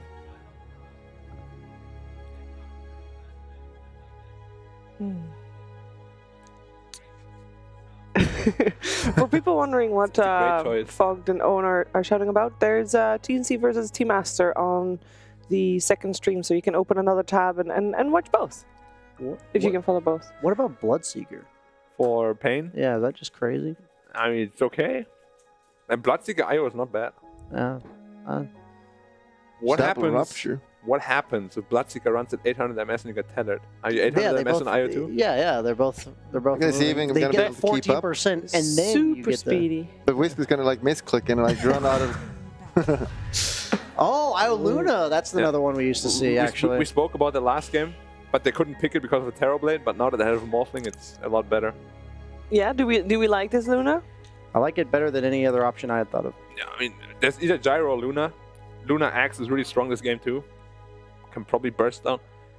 Yeah. When you have the level 25 talent, Do you take the Eclipse mini stun? yeah, can you morph when you get stunned? Which are the It's two? not perma stun, It's is not it? perma. It's not perma?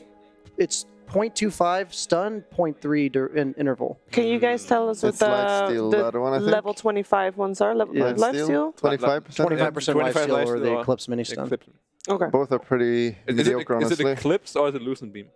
I mean, Lucent Beam stuns longer already. Yeah, It yeah. must be Eclipse there. Yeah. Yeah. And make sure all your Eclipse beam stun. But you can stack it with a refresher, right? Yes, you I've can. seen that before. Yeah, Yes, you can. Go super ham. The magic build Luna is actually not bad.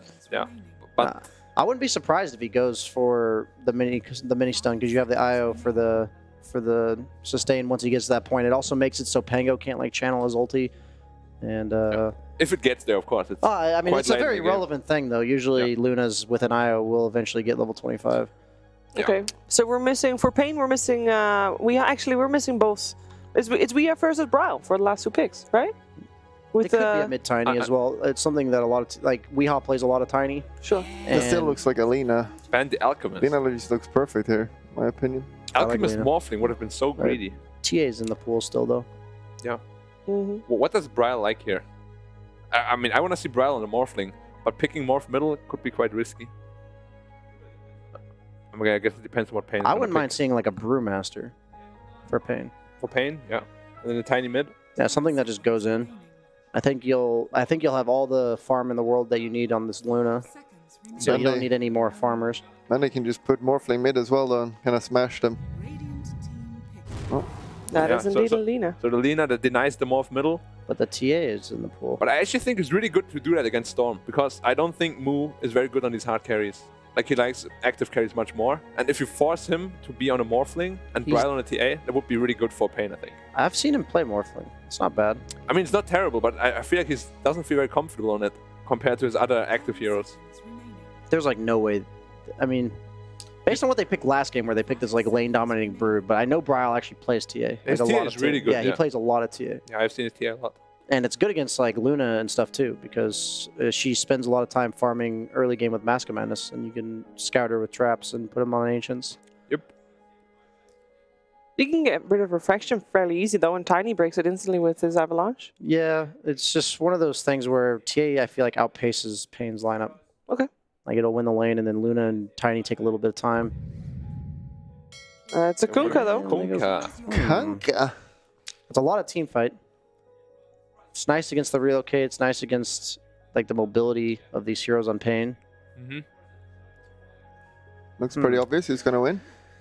Does it? All right. Yeah. Let's hear it then. No, you first. No, you're going to start. No. You're going to be wrong. It's obvious who's going to win. I started last time. You're there. Wait, he starts then. I like paiN Gaming's draft a lot more. You know. All right. paiN Gaming for BSJ. What do you think, Black? I mean, I said at the beginning paiN has to win, right? So I'm going to go for paiN too. Well, you just caught me. I was going to say paiN as well. Oh, really? Oh my god. Well, I was. Last time you guys all predicted the same team. You were all wrong. And for all the J.Storm fans out of there, I'm sure that they're hoping that they're all wrong again. Let's find out what's going to happen, though. It's Game 3 with Kottleguy and Grand. Thank you, Shiver, here with Grant, of course. All right, we have the draft before us. Yeah. And everybody at the panel unanimously backing up paiN this time. But will they miss the mark yet again? How are your thoughts on the J.Storm lineup? Feels like they definitely could miss the mark, unlike Kunkka, who won't. He has X, and I like the Kunkka pick a little bit more than TA, because you have this Enigma, and you have this Pangolier, but then you just have this Ogre and Morphling, and if you pick TA, you have no team fight. You have, like, no team fight. But with this Kunkka, you add a little bit more team fight. He as well can do pretty good in lane. Yep. I think TA was not the greatest The pick, survivability with Ghost Ship is going to be yeah, super useful. I'd imagine a lot of these fights. It's going to be a hype time. So why don't we go ahead and get into the game, see how it goes. I would love to. Wait, what happened? I had that bug where I was watching another game, and then it gives them the cursor from that game goes into your game. Oh. So I was watching the the other hype TNC versus Aster game. Yes, of course. Which still sounds like it's going. Very loud action happening over there. I hope we get to be as loud in this game. Oh my God, Pangolier! Okay, I'm good. I mean, we could just force being loud, Yeah, of easily, course. But easily. I want to see some big black holes. I want to see a reason to get loud. Stolen black holes, multiple potential, big eclipse drops.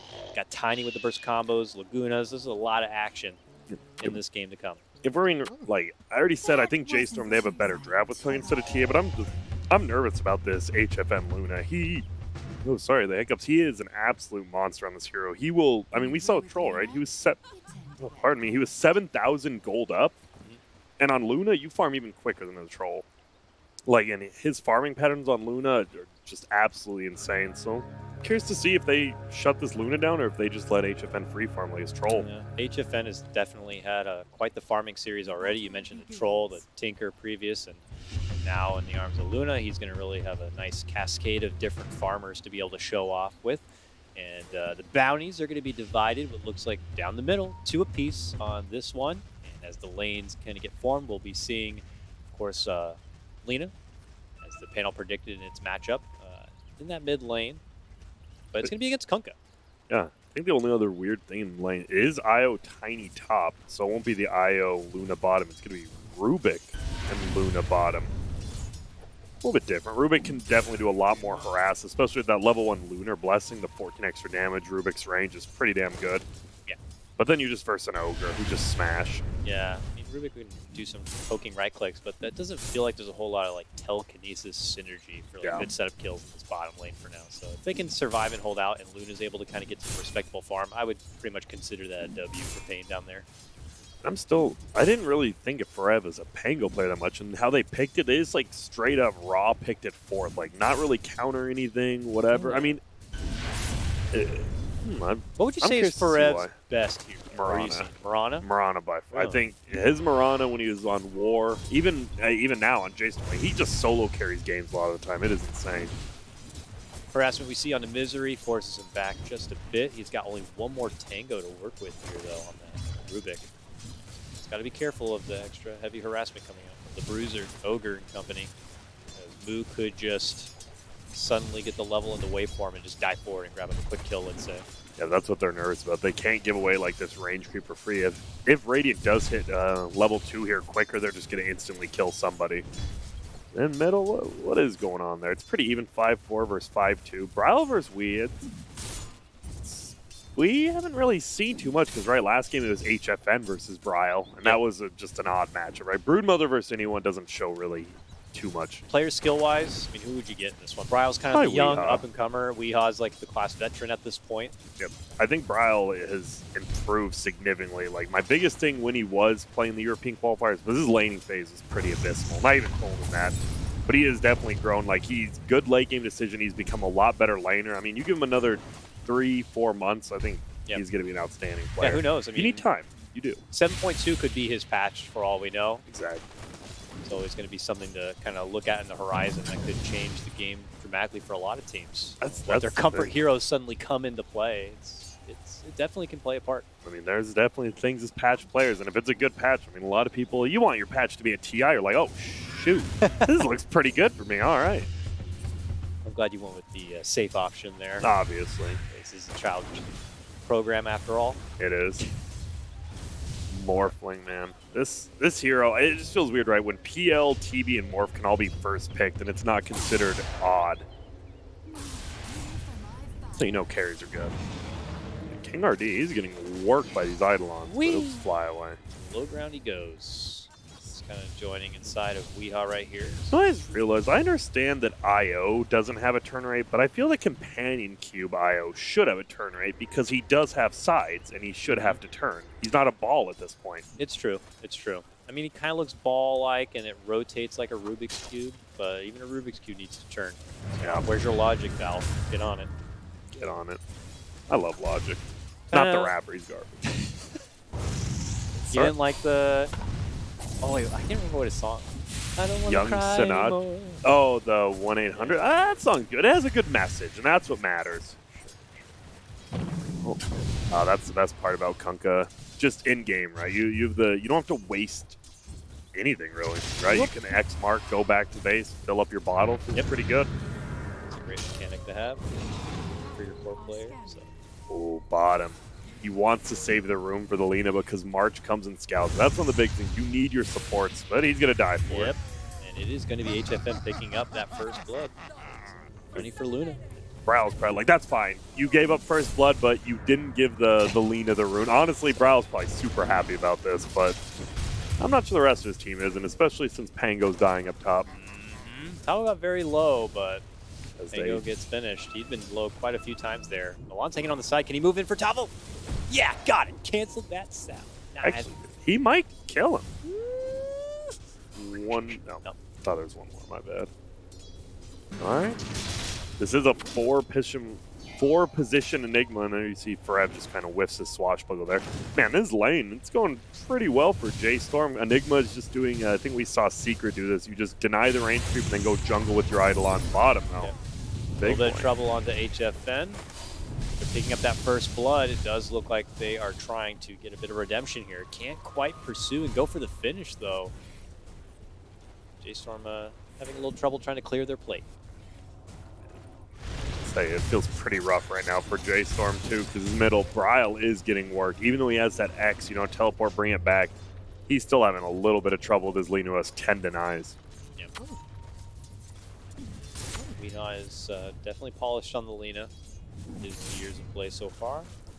He's just kind of utilizing the extra range advantage he has, trying to dodge out and avoid, of course, those pesky Tidebreaker shots. Nice to Weeha. What was his first big tournament? It was like Balkan Bears. It was Did they go to LAN? I just remember ESL New York 2015 when he first came with Secret, I think. Was Secret his first big team after Balkan Bears? I think it was. I say, yeah. We may be wrong on Nah, absolutely not. You have to be, even if you're wrong, you have to just state that you're not wrong, and then you're not. The first Yang Yang event, I remember, was a Weehaw secret show. Yeah. He was definitely putting on a show there. We saw a lot of the Wii Ranger during that time. Still now, you know, some people fall up, but this guy's Visage, right? Just almost single-handedly carried a game last game. And he technically always has that kind of back pocket Meepo, even though he doesn't really pull it out anymore. You know, it's always good to have someone on your team to be able to pull out a cheese pick like that. So we, like I said, don't seem to utilize it too much. It's kind of hard to play around, I imagine, for the rest of the team. Hey, I'm going to play Meepo this game, so you guys do whatever you want. Oh, God, what do we do? I'm not used to I this. forgot this. Yeah, that's true. You got to definitely be polished. And keen, if people out there didn't check it out, put out a really cool video recently talking about drafting and the misconceptions about it. And you can learn a lot of cool things about the synergy and specialty picks like that. Mid lane, though, Torrent, Boat combo, easy. Yep. Easy for the finish on Rubik right there. So, Dakota, sounds like you watched the video. What are some of the common misconceptions? I actually haven't yet. I did see it. There's a lot more to say for teams' chemistry with each other in their picks instead of just having a great captain come over. Like, if you have a team of 4 good players and then you bring over one captain who's a great drafter, like, let's say NIP, for example, you know? That necessarily is not going to make them a great drafting team. Like, the drafter still needs to learn about how those players can work with those heroes, even with each other in the lane. A lot of cool stuff. That's just only one part of it, so go check it out. Courtesy of Heen. Good stuff. Recently retired Liquid coach, right? I believe. Yep. And yeah, I mean, that's a great bit of information to have, or at least a resume to have to be able to make a video like that. It's whatever. I just want TI helping him coach. It's cool. Oh, I think Moo is having this bottom lane I'm just looking at, and usually HFN or Moo, one of them would be doing amazingly well, but they're both near like the bottom of this core list right now on the CS. Pretty subpar start for both of them right now. Well, obviously, if they're just kind of slow risers, you know. Yeah, I don't know. I don't think the problem is I don't know if Moo can lane down here anymore. Like 1 Fade Bolt, 1 Beam, plus like 2 auto attacks with that aura. He's pretty much just forced out of lane already. And yeah, he's. Here we go, mid lane. Rolling in. Hello. It's going to be Fareb with the first ulti setup, and the boat together is more than enough. Ooh, lots of damage onto the Rubik. Can they make it a twofer? Oh, quick jump in from King RD is able to bail him out. Nice timing right there, but no! The Tidebreaker! Man, you can't be setting up. That was so nice. That perfect roll with the boat, like perma-stuns him into the boat even without the torrent combo, and then a nice cleave. He jukes one cleave, but the next one hits him, and wow, that actually, I wouldn't say tore open the game, but Bryle, he's just back in it now. Like, he's almost a full level up on his Lina when he was a full level down. Nice game. Come on. Fareb, yeah, I was going to say, he pretty much just won him that lane.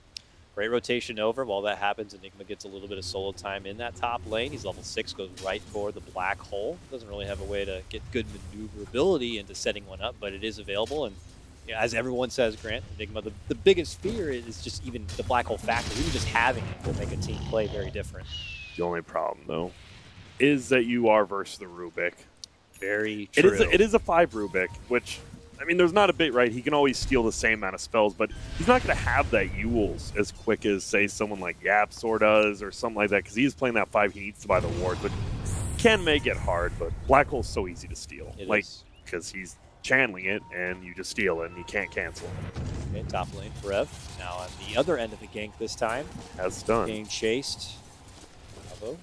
Has toss now. Quick dash out. There is the combo. And that's more than enough to go for the finish. While that happens, Bryle gets his own kill. Finishing off the Rubik here. Just off to the eastern side of the mid lane. Armlet next. He gets the double damage. Wee gets the bounty. And Tavo, he goes for the max toss. I haven't seen max toss. It's usually max stun nowadays, but it's pretty decent. The extra 30% damage is always nice. If it's an enemy. Obviously, don't toss your own Alec. I remember when it used to be bonus damage based if you stun tossed while they were in midair or whatever, but now it's just like, if it's a bad guy, you get damage. You get called out for doing it wrong all the time. People are like, you're not even doing it. You're not even toss stunning the combo. It's the other way, I thought.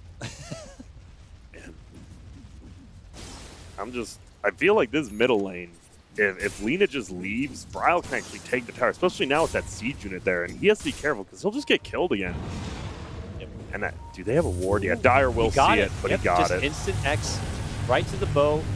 And you're able to get off your full toolkit here. And here comes Forev again, rolling on through. But Tavo intercepts, steps in. Good toss set. And Bryle eats so much damage from the tower. Tries to run on out. Tree toss is there. But he is bottling his way through. He is sipping. He's chugging that bottle, but it's not going to be enough. The Dragon Slave flies through. And Weeha's going to be able to get it. And that's a 4x kill streak going back the other direction. And a nice little flick of a tip coming out from HFN right on top of the head of Forev. Forev just ran over to the right side of the river with, I mean, he just had HP and he just committed ulti and Luna gets a kill. That's a big commitment. You just lose 2 cores for that. You're winning this game. And then all of a sudden you throw away a kill, Weeha gets it, and then HFN gets one. Now guess what? Luna loves just sitting in this castle of farm. Yep. This game is now even. At this point, in terms of net worth. A lot of this game, I mean, it's a 4-position Enigma, but a lot of the games on him, he just has to like split push waves as well as being involved in team fights. It's a lot of Milan. Midas on Q. Never mind, take it away. That's HFN has bought crazier Midases though. I was gonna say. Top. All right, they're shifting on through. Hado pops the invis and TP's top. They didn't see it. Ooh, he spots a gank nearby, though. Great information for them. He wants to blow Milan so bad. He doesn't even care about Forev at this point. He just wants Milan. Who's here, too? Okay, they spot him. Okay, there it is. Easy work right there of the Enigma. Not going to be able to get anything off, and the two of them look to tag and run. Long roll of the bowling ball here from downtown. Forev slides through. They don't get him. They will still be able to get the jump, it looks like, on the Lina after this long-ass chase. Nice. But the X pullback on the relocate, easy money right now for J.Storm as they swarm the top lane, claiming a couple of lives and evening things up back again to 6-6. You are worried. This is the same game as like game 1. Well, I guess Luna's a little more scary than Troll, though, in the late game. Like, Luna can get 6-slotted just as quick as Troll, but Luna's actually, her talents scale a lot better, her just talents in general scale a lot better. You got to be a little bit more worried about this Luna than you were about the Troll, though. Yeah, her siege capabilities are actually out of control when it gets to that point in the game and you're pushing to the high ground. Jump in mid lane. Tavo, toss back on the Milan. He just got back from the grave, and it looks like he's going to be visiting it once again. Counterplay from Bryle, dishing out the boat combo, but not nearly enough damage with King RD linked to the side of Tavo. It's going to take a whole lot more than that. Yep, that's one of the things. Like, you know, IO Gyro is good, but just IO plus anyone, if you play him defensively, is such a good hero. Like, so many quick saves. We're not seeing IO be like the insta-ban like he used to be, though. It's just kind of occasionally popping up, and I don't want to say it's even a niche pick. It just is like, let's try it, you know? Yeah. But not a go-to pick as we used to see for a lot of teams. Oh, here, though, King RD on that Wisp is just getting torched up and clubbed. Now he's popped a little balloon. You know what's always sad? We used to, wait, someone's rolling through. It's Forev. Yep. Oh, see you later. I'm out of here. All right, well, I'll just go home now, guys. It was good seeing you. Deuces. Rolling. Did you ever, like, tie a stick to a balloon and then watch it, like, slowly fly off? No. Oh, okay. My parents used to do that. It's because we didn't have much money, and that was the fun. Hey, watch this balloon fly away. You can name the stick. Well, they're going in. See ya, Misery. Boom. Misery blasted. Eaten up by the giant shark flying through. Bryle claims another, and that was with the Arcane Rune, I believe. So. Oh, it's up in 30. He has the Armlet now.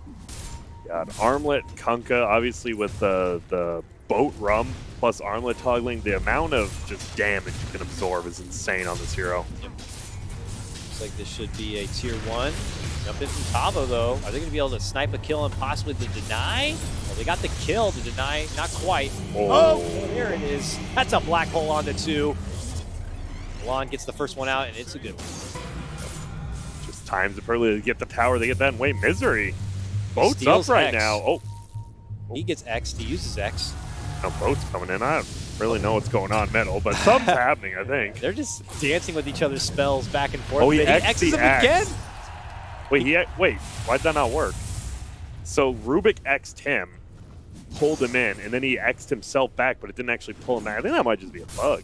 Or I'm crazy. Like, I don't know, triggering X, even if you already have an X on you, may auto-activate it. Yeah, it's some math stuff. If X equals X, then don't X. Oh, they gotta figure out the variables here. Yep. Oh, this ancient taking is so good because they took that early mid tower right. This is Luna. Luna wants this. That's like 1,000 gold right there. Yep. But all of a sudden, guess what? they just team farm it, and Bryle gets almost all of it. Grand Theft Agents. And that slows Luna down a lot. Like, Luna's, you know, talk about these farming patterns. I mean, they're a real thing. Middle, sorry. X boat, boom. Dead. Quick kill, Wisp. Every time Bryle has the boat up, they look for an opportunity to make it work somewhere. He's one of those heroes that low cooldown plus very potent. Yep. All right, well, I can't help but, you know, want to look to someone like the Weehaw Lina at this point. If Luna's going to need a lot more time to farm up, we see Wee here. He's got the Yules. He's building it in Aether Lens. What can he get done? He definitely needs to fight. It feels like he's just okay farming along with the Luna. And I wonder, I mean, they might just lose all their towers because of, I think Lina has to fight. I'm not really sure what she gets. I guess there's just not too many great options out there. A lot of people are hard to kill now with stuff like the boat forever. Just gets assaulted up in the bottom lane.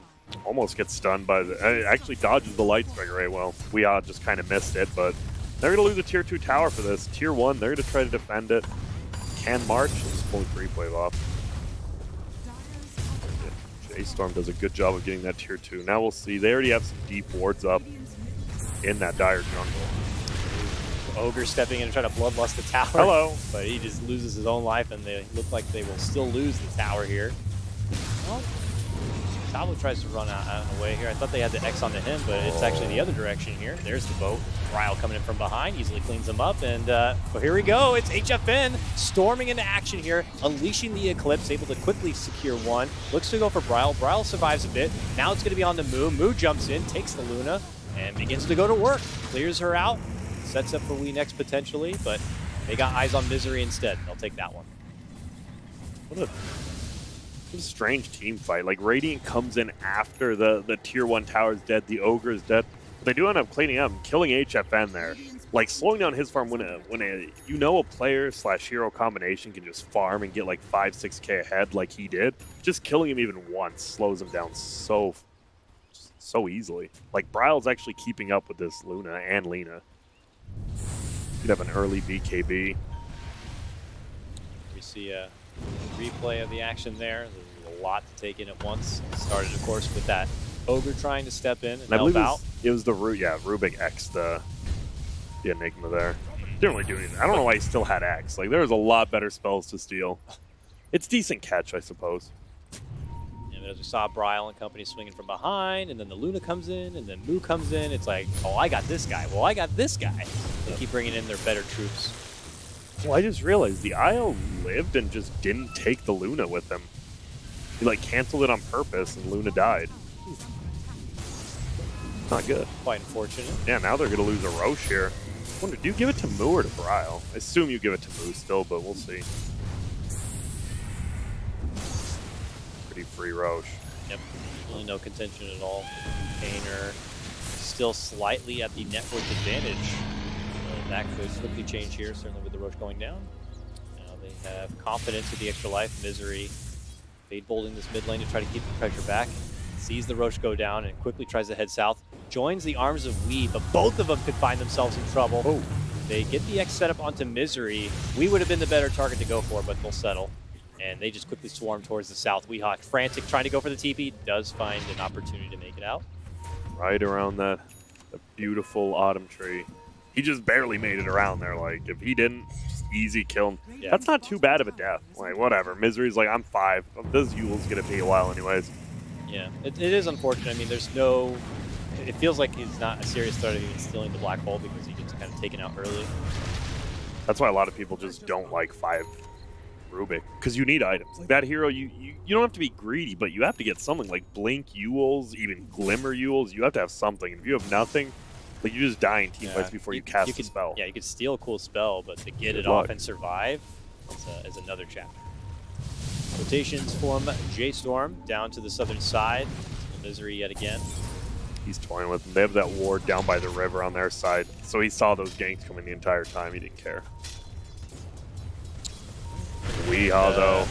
Yeah, it wasn't spotted for the X, but here comes now. The boat torn combo. Nice cancel with the Yules, but eventually they're just going to walk up to him and surround him as 3. Tina's going to be dropped. Okay, bro, easy there. I don't think you need to commit the BKB for that. He's going to go down, but he's like, I want this kill, so he just BKBs to stun and hits him. Don't Laguna me on the way out either. That's fine. Don't even try. And now finally the IO and the Luna link up together. Yeah, I think once IO does get 15, you do get the Ags on Luna. That is a ton of damage. It's one of those ones Luna never wants to build middle. Whoop. March, tiny, going at it. In now with the Eclipse. Here comes trouble. Quick blast takedown of March. Everyone else trying to hide within the trees. Milan right there. They jump and get him. That's 2 dropped on the return fire of paiN Gaming. There you see IO still pretty damn useful even without the gyro. Just bring in Luna, just pops ulti and run him down. Now he can go farm top by himself, actually get a bunch of levels. And he got his Spirit Vessel now complete. Very, very effective to have. Works good against the Morph, I imagine. Smorf's going Dragonlance, Morbid Lincolns. Feels like this isn't the best Morph game, especially if Luna gets Omega farmed, but we'll see. HFN's still a little bit lacking. 2K up now. Like, once HFN, he is going to get to that 6-7K. He's just going to have higher net worth than you, but we'll see if he can use it this time, unlike with Troll. Use the extra timer here. We see the Laguna fly out, though. Heavy pressure onto Bryle. He pops the BKB, trying to toggle his way up to the other side. Can't quite make it.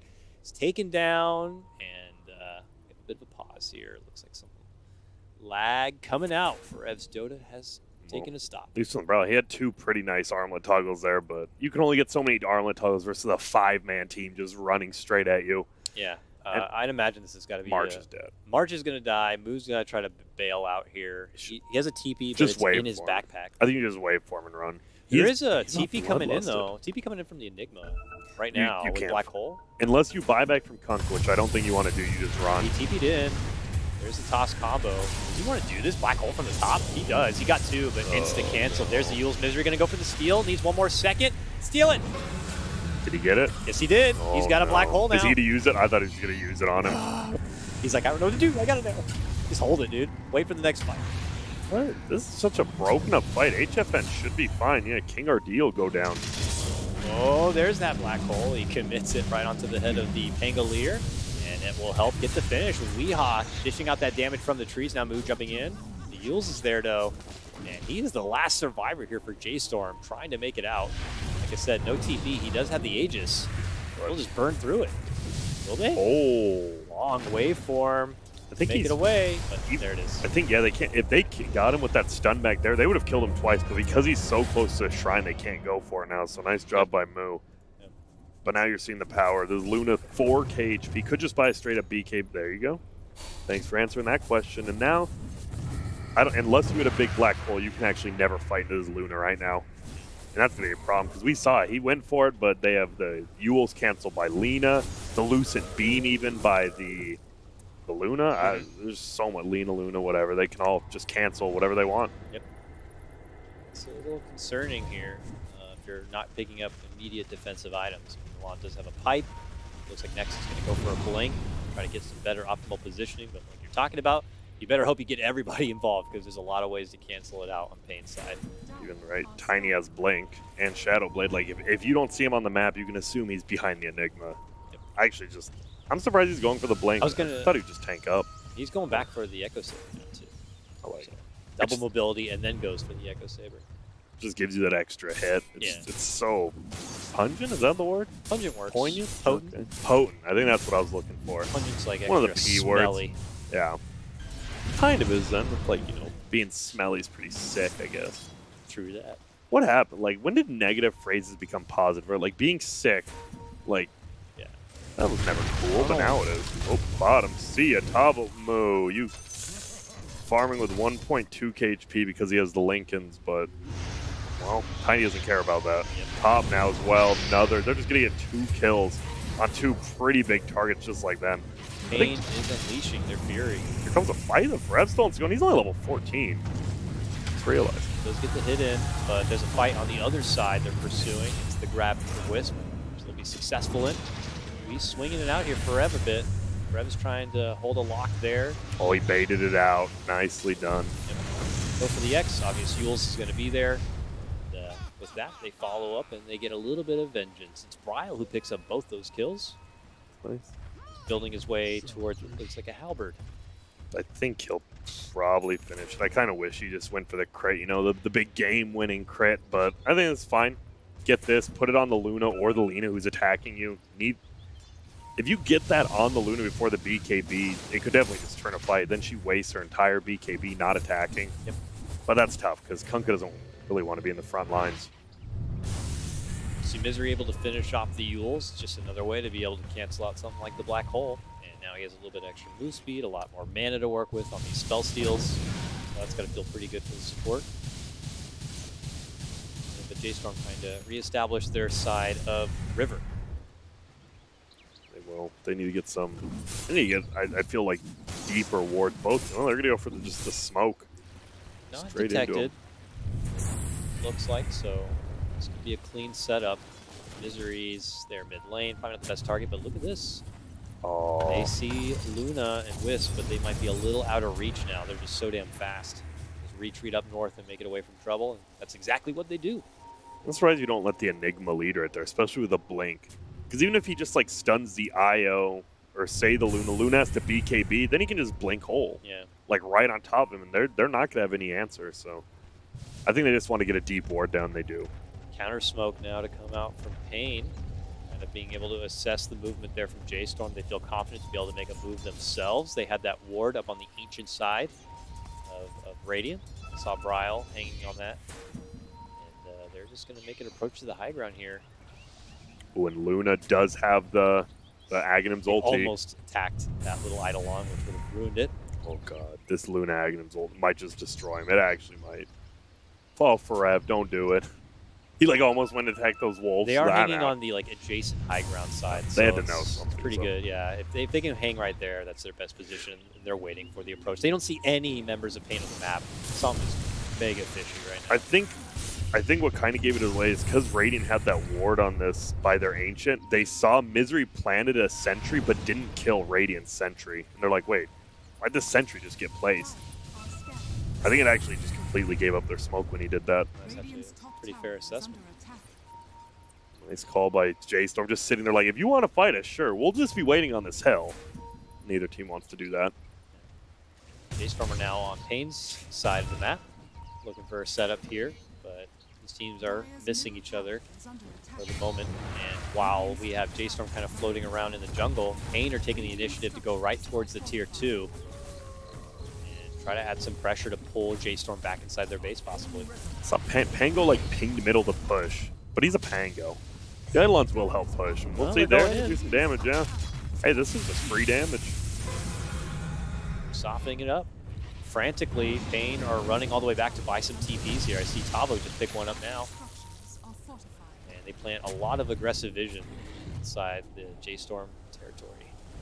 Oh man, this Luna with the butterfly gonna be pretty much untouchable in this fight unless he gets like torrented, boated before his BKB. Indigestion? Here we have a Roche up. March is going to be able to scout it out. J.Storm are going to try to establish some control in the area. Make something happen. Pressuring the lanes forward as much as possible. But with that vision that paiN have, it's really difficult for J.Storm to kind of do this one. But they go for it regardless. The second they step in, and it's being frantically pinged out from the paiN side. And they're TPing that way. They have a great team fight for Roche, too. Oh, man. You do not want to fight Roche. If they know with that the tethered Luna ulti, yeah, I think if you're J.Storm, you just can't do this. Milan's hanging up north. He has a blink on his Enigma. Tavo, Siege goes in, tries to make the call to possibly quickly take out the Ogre here. Stolen Torrent catches the there two. it is. There's the boat. The Eclipse comes out. They send it on the back side. It's doing a lot of work here and able to get the finish on the Milan. That's going to be no black hole. He does now have a buyback. He just was able to get it, and he uses it.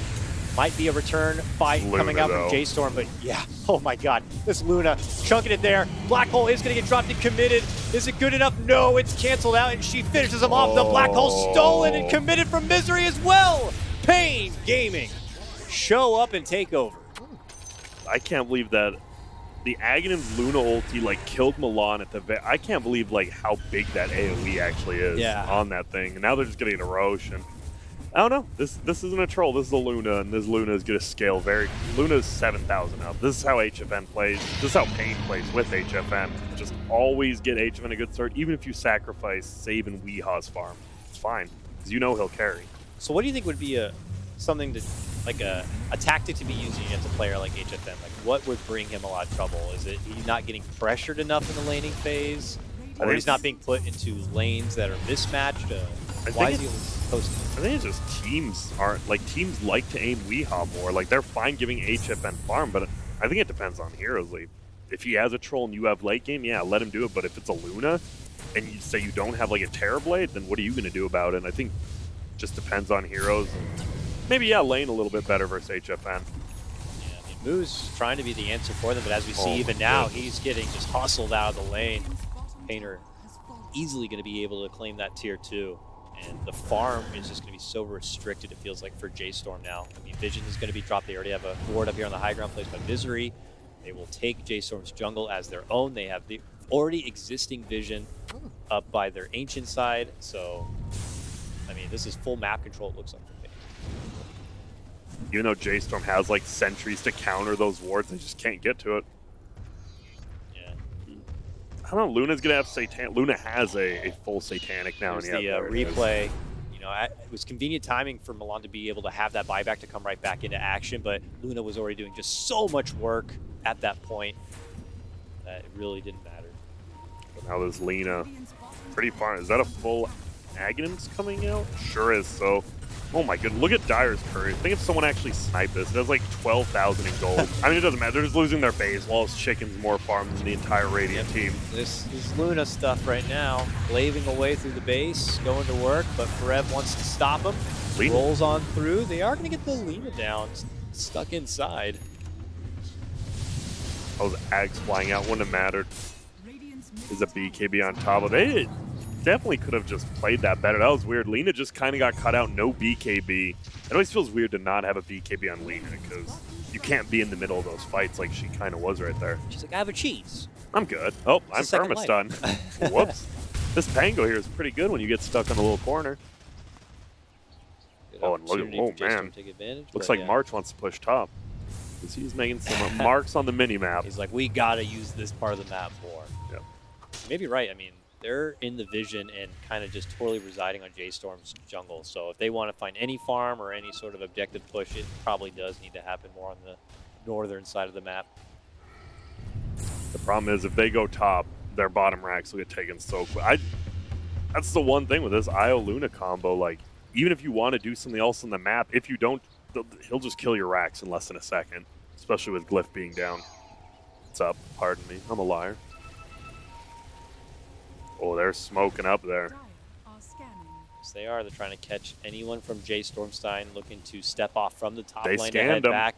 Oh, no. They're going to see Moo coming right into the arms of 3. Oh. Misery still holds that black hole from the previous fight and is having to solo commit it onto Moo. That means going for the finish. He sends him a little kiss right there. Dude, that was like max range, too. He was at the very edge of that Milky Way.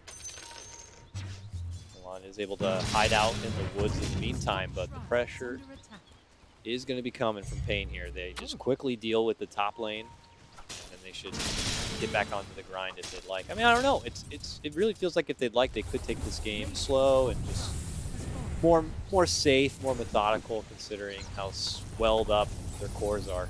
I think you don't have to end right away, but I think in the like 40-45 minute mark, because Enigma, Morphling, and Kunkka will kind of outscale the Luna. Especially Lena didn't go the right click build, so Tiny will fall off. They should win this game still on paiN, but it should be in the next 10 minutes, I think. Smoke would cancel.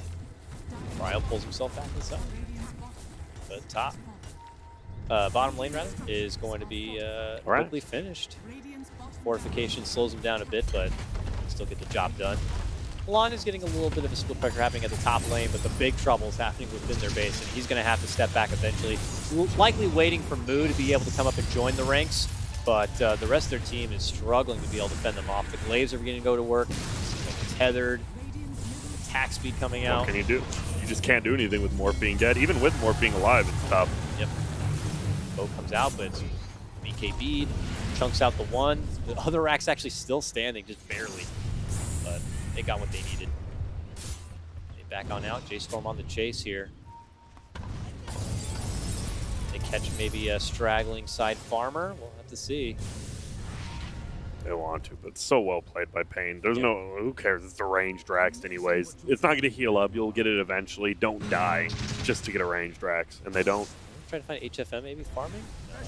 They pinged out that area, but then they quickly decided to change their direction back towards the mid lane. They're all hanging together. Someone got a smoke. Now we're just running. A bit of a disarray, it feels like, for J.Storm right now, as far as what feels like they're trying to figure out what they can best do. I mean, you know you're just behind. Like, if you're the Morphling, you're looking over at this Luna's items, you're like, wait, he has 6 items, and I have 3. If that. Like, I don't even know if you consider Dragonlance an item. Like, a half an item. So he's a Lincoln's BKB, and that's it. Compared to the Luna's BKB, Satanic, Butterfly, Manta. And he's going Aeon Disc on Luna. All right. Food to travel for, you know, just why not? He is going to get that. Oh, I like it. Aeon Disc Luna. All right. That should work. I mean, if you do get, like, bursted little Aeon Disc procs, guess what? You just pop BKB Satanic. And if this was like a 70-minute game, you'd never pick this up. But because it's a 36-minute game, it just makes total sense because they can't burst through that. And as paiN continue to play this one a bit more on the patient side. They're adding the pressure through the top lane, but they're not really following through with it quite yet. Still a while before the Roche is up, so okay, now they come back into action here. Maybe waiting to assess where J.Storm exactly are. It looks like all of them are hanging indoors. I think getting that Aeon Disc, it makes HFN just a little more easy. He's like, what are they going to do? Jump on me? I'll get critted once, whatever. This is a BKB Enigma, though. Oh my goodness. Didn't March, kill him, though. March just eats the mighty nuke from above. Barely managed to live out. There's the BKB jump in black hole. Finds his connection onto the Luna, but there's that Aeon Disc now popping. Not nearly enough follow-up damage to be able to go for any sort of finish. Everyone from paiN still standing confidently strong. HFN happy to move into the fray now. But, Spear Vessel is on him. He's like, well, I can't really Satanic or Life's the only thing back up, but we'll just go back in. GC. I mean, yep, Luna ult used, but Black Hole used, and I mean, Luna doesn't care. Luna's like, I'll just right-click, do it, whatever. There you go. Combo. Jump in combo. We get the finish onto Ogre, and this could be the final hurrah. I don't know if that was just stolen or still holding, but Misery still has that black hole. Puts it down to help go for the finish. Takes Forev out. This could be the final hurrah for J.Storm if this continues to go south. Boat goes out. Bryle now under the gun. HFN happy to just kind of glaive him on down. March trying to assist him with the stun power, but I don't think it's going to be enough. Another adaptive strike trying to fend him back and away. Milan steps in with his own stun. HFN is hard to bring down. Stolen Midnight Pulse as well for them to try to fight through, and he keeps just moving on forward until they just finally call it. GG, there it is. It's paiN Gaming taking the first series, or our first series. Yeah, and they did it. I don't want to say convincingly, because that game too, right? Like every analyst and whatnot said they got outdrafted, but paiN, they made their games work. You know, we got the Visage pick, we'll make it work. They win, and then they have a game like this. You give HFN a comfort hero, as they seem to do a lot, and he will outfarm you. Like, as a carry, he will outfarm you. Their team will enable him. Like, they don't need the Magnus or the Ogre. Just give him an open lane, give him a jungle, let him farm, and HFN will do his thing. paiN are definitely going to be an intriguing team to keep an eye on for the rest of this tournament, because I'm sure other teams are probably not going to be giving them a whole lot of attention, but you're going to learn real quick they're going to be hard to draft against, to pick against, and they definitely have a unique play style. And as we saw in like game number 2, you can easily count them out, but you know, they'll keep fighting. I mean, they 2-1'd Aster at Hamburg, so I mean they can beat these other top tier teams. It'll be interesting to see. And well, guess what? They play one more match, I believe. Right next. Yep, there's a deciding match to come after this. But before we get to it, let's see what the panel had to say about that game 3. Yes, thank you very much, Cuddle Guy. And grand game 3 goes the way of paiN Gaming, and J.Storm therefore falls to guaranteed lower bracket for a main event. Here to discuss that third game, we got Bulldog Black and BSJ, who just got his mind blown with some nice Luna tippets. You want to talk about it? I swear those glaives lifesteal. I pride myself on my Dota mechanics, and I have like 200 Luna games, and apparently was wrong about that. He was like, man, I wish they would make other orbs work on the glaives. Only lifesteal works. Like, no, it does not work. He doesn't know. And he's like, I'm really genuine. It's fine. Thank you for We're all owning gonna up to make that, mistakes. though. But it's Dota 2, man. There's so many mechanics. I could have just pulled a Kyle and It's been like, good. I was joking the whole time. It's good. Now you're going to be I a knew I better was Luna wrong. player. Yeah. Now you know when to build orbit mass. Yeah. 2 orbit mask. Exactly. All right, talk to me about this third game because it looked fairly even for a large portion of that game. Yeah. Right? I mean, we kind of said the Luna would just run away with it in the end. They just have even trades all the time, and that's kind of what happened. He almost had like double the net worth of number 2, and I think number 2 was also belonging to his own team. Yeah, he was kind of struggling in the lane a little bit, but we knew that you see it at the heroes. You got Tiny to create space, Lina to create space. He just goes to the jungle a bit. Luna farms fast, really fast, and then he just becomes a beast. And the Rubik actually had some really good black hole steals. A couple of triple black holes that actually won him the team fights very easily. Yep. Yeah, I feel like with the heroes like Luna and Morph, when Morph, he's like stronger early to mid game, but farms much slower. So if you lose that momentum, then the game just becomes really easy for the Luna. And I feel like they had that one, I think it was mid, where they overextended and fed like 2 or 3 heroes on the side of J.Storm. And I felt like from that point the game was really hard because Luna just accelerated ridiculously. And once she got the Aegis, as we were talking about behind the stage, like you just can't kill them twice with the heroes that J.Storm have. And if you're not killing the Luna, she's killing your base. So the game from there is pretty straightforward. And I think the black hole we just saw at the secret shop that it kind of sealed the deal. And that was right before the Enigma got his BKB as well. So Milan just, I mean, if he had that BKB there, we would have seen maybe a different ending. Or at least a better fighting chance for J.Storm. It did look good for J.Storm for a while. Like in the early fight, the Pangolier just went ham, killing in the middle lane, but then he just kind of fell off. He just rolled around, missing everyone. I don't know what he was doing. I like the Lina Yule's Ether too. She kept canceling, or Weehaw kept canceling the black holes. Canceled, I think, 2 black holes, and the Ether lens allowed him to use his Yules to do that. So I like that a lot from him. Did he go for the cast range talent too? Yeah, he went cast range talent and a blink, so his ability to cancel the black hole before BKB was like massive range. And I think that them enabling the Luna made the game a lot easier. Yeah, for sure.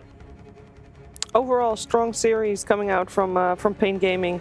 The loss they had, they didn't look too bad either. I mean, they looked good in the early stages of that game as well. Yeah, they lost against a Venomancer. That's just sometimes you get last pick Venom and you lose late game. Because you pick Invoker over Storm. Yeah. And we talked about the Magnus like feeding on the uphill push too. Like I feel like if they hadn't done that, they could have easily just won the first game. Yeah, a couple of big mistakes in the first game especially, but they kind of like... Yeah, they're nervous. This is the first game of their major game here, so now they're warmed up. Third game. Well, second series. Yeah, oh, that was the second. All right, they lost. Never mind. Yeah, they already got 0-2'd earlier by Ninjas in Pajamas, actually. Yeah, and now they get the rematch. Drow Husker. So they're going to ban that now.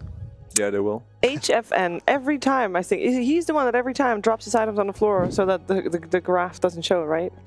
Yeah. That's really edgy, actually. I like that.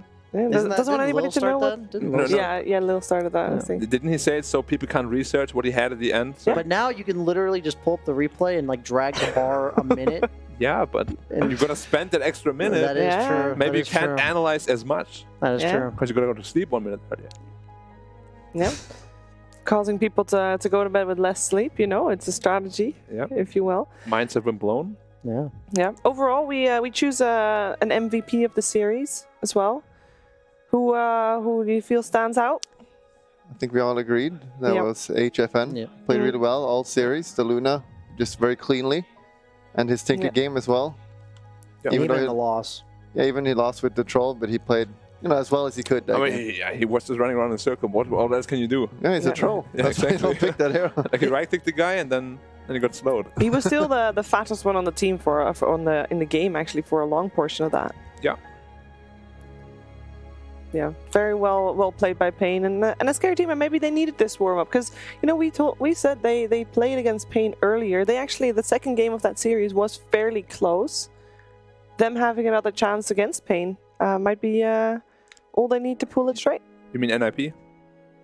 paiN against NIP. Yeah, paiN against NIP. Exactly what I meant. They gave him Drow both games, so I feel like if they ban that out, that could change a lot. Not necessarily saying that's like the only reason NIP won, but when you give like a straightforward hero and a team like NIP, like, and they're just going to execute properly. We saw paiN Gaming wasn't necessarily the cleanest team, even though they took this series. I feel like if NIP is allowed to play like a straightforward, clean game, they're the better team in this series. And Drow is like the best hero in the game, I think, to promote that. So I think if they ban that out, it'll be a different series.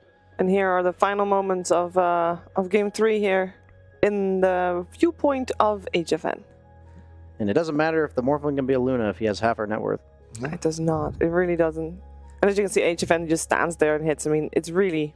Yeah, we finally got to see a hero other than Gyrocopter. We get to see a Luna now, and that ult from the Luna is going ham. I did not see that Eon disc in the game. You can also see that the Glaives don't lifesteal in this clip. I actually am so, like, I'm telling you, I pride myself on mechanic knowledge, and that blows my mind. If, like, I'd never played the hero, that's one thing, but I've probably played the hero 20 times in the last month. Yikes. Man. Did you go lifesteal every time? I took the lifesteal, and I was like, these Glaives are just lifestealing crazy. Man, why am I never dying? It's hard to notice it as well because your health bounces up. I mean, I'm so busy killing everybody, I'm not concerned about my lifesteal. Never dropping your life, you know. Exactly. That's too good. All right, final thoughts on the series. Final thoughts on J.Storm, because J.Storm is now guaranteed in the best of one. What do you think about them, Black? I mean, I expected them to lose coming into the series, but they made it a lot closer than I thought they would. Okay. So props to them for that. I think they improved quite a lot from the first series. But regarding paiN, I was expecting them to go quite closely in the series against NIP, and I don't think they've shown everything they could in that series, so I just hope that the next one is going to be, you know, better, more entertaining, more fun. Yeah, agreed. And them going to the lower bracket now. J.Storm is definitely a team that's probably one of the weakest here. We all know that, but seeing how they played close a few games here, they're definitely not a team that whoever gets put against them, they're going to be like a free win. You know, they can definitely beat whatever team to get put against. And it's the best of one. It's maybe even better for them. Yeah, definitely better for them. And they have a lot of very cheesy heroes too. So cheesy. Cheesy. I feel like J.Storm should be putting Bryle on the farm-heavy heroes and giving last pick to Moo. Like, I feel like a lot of people are putting their farming heroes early on in the draft, and I feel like Bryle is like really good at these heroes. So, and let Moo have these like cheese last pick heroes and have them be your win condition. I just think that would be a good adjustment for J.Storm moving forward. I think you have to change it up somehow. They might be regretting it now, right? After game 2? Because I actually they did it in game 1. Yeah, if they did it again in game 2, I actually think they would have won because Moo's Brood is really good. All right. Well, a lot of food for thought for J.Storm, and they do have the time for that because they will get tomorrow off and they'll play a best of one in the lower bracket for the main event. No time for paiN though, because they're going to play again. paiN Gaming against Ninjas in Pajamas will happen right after the break.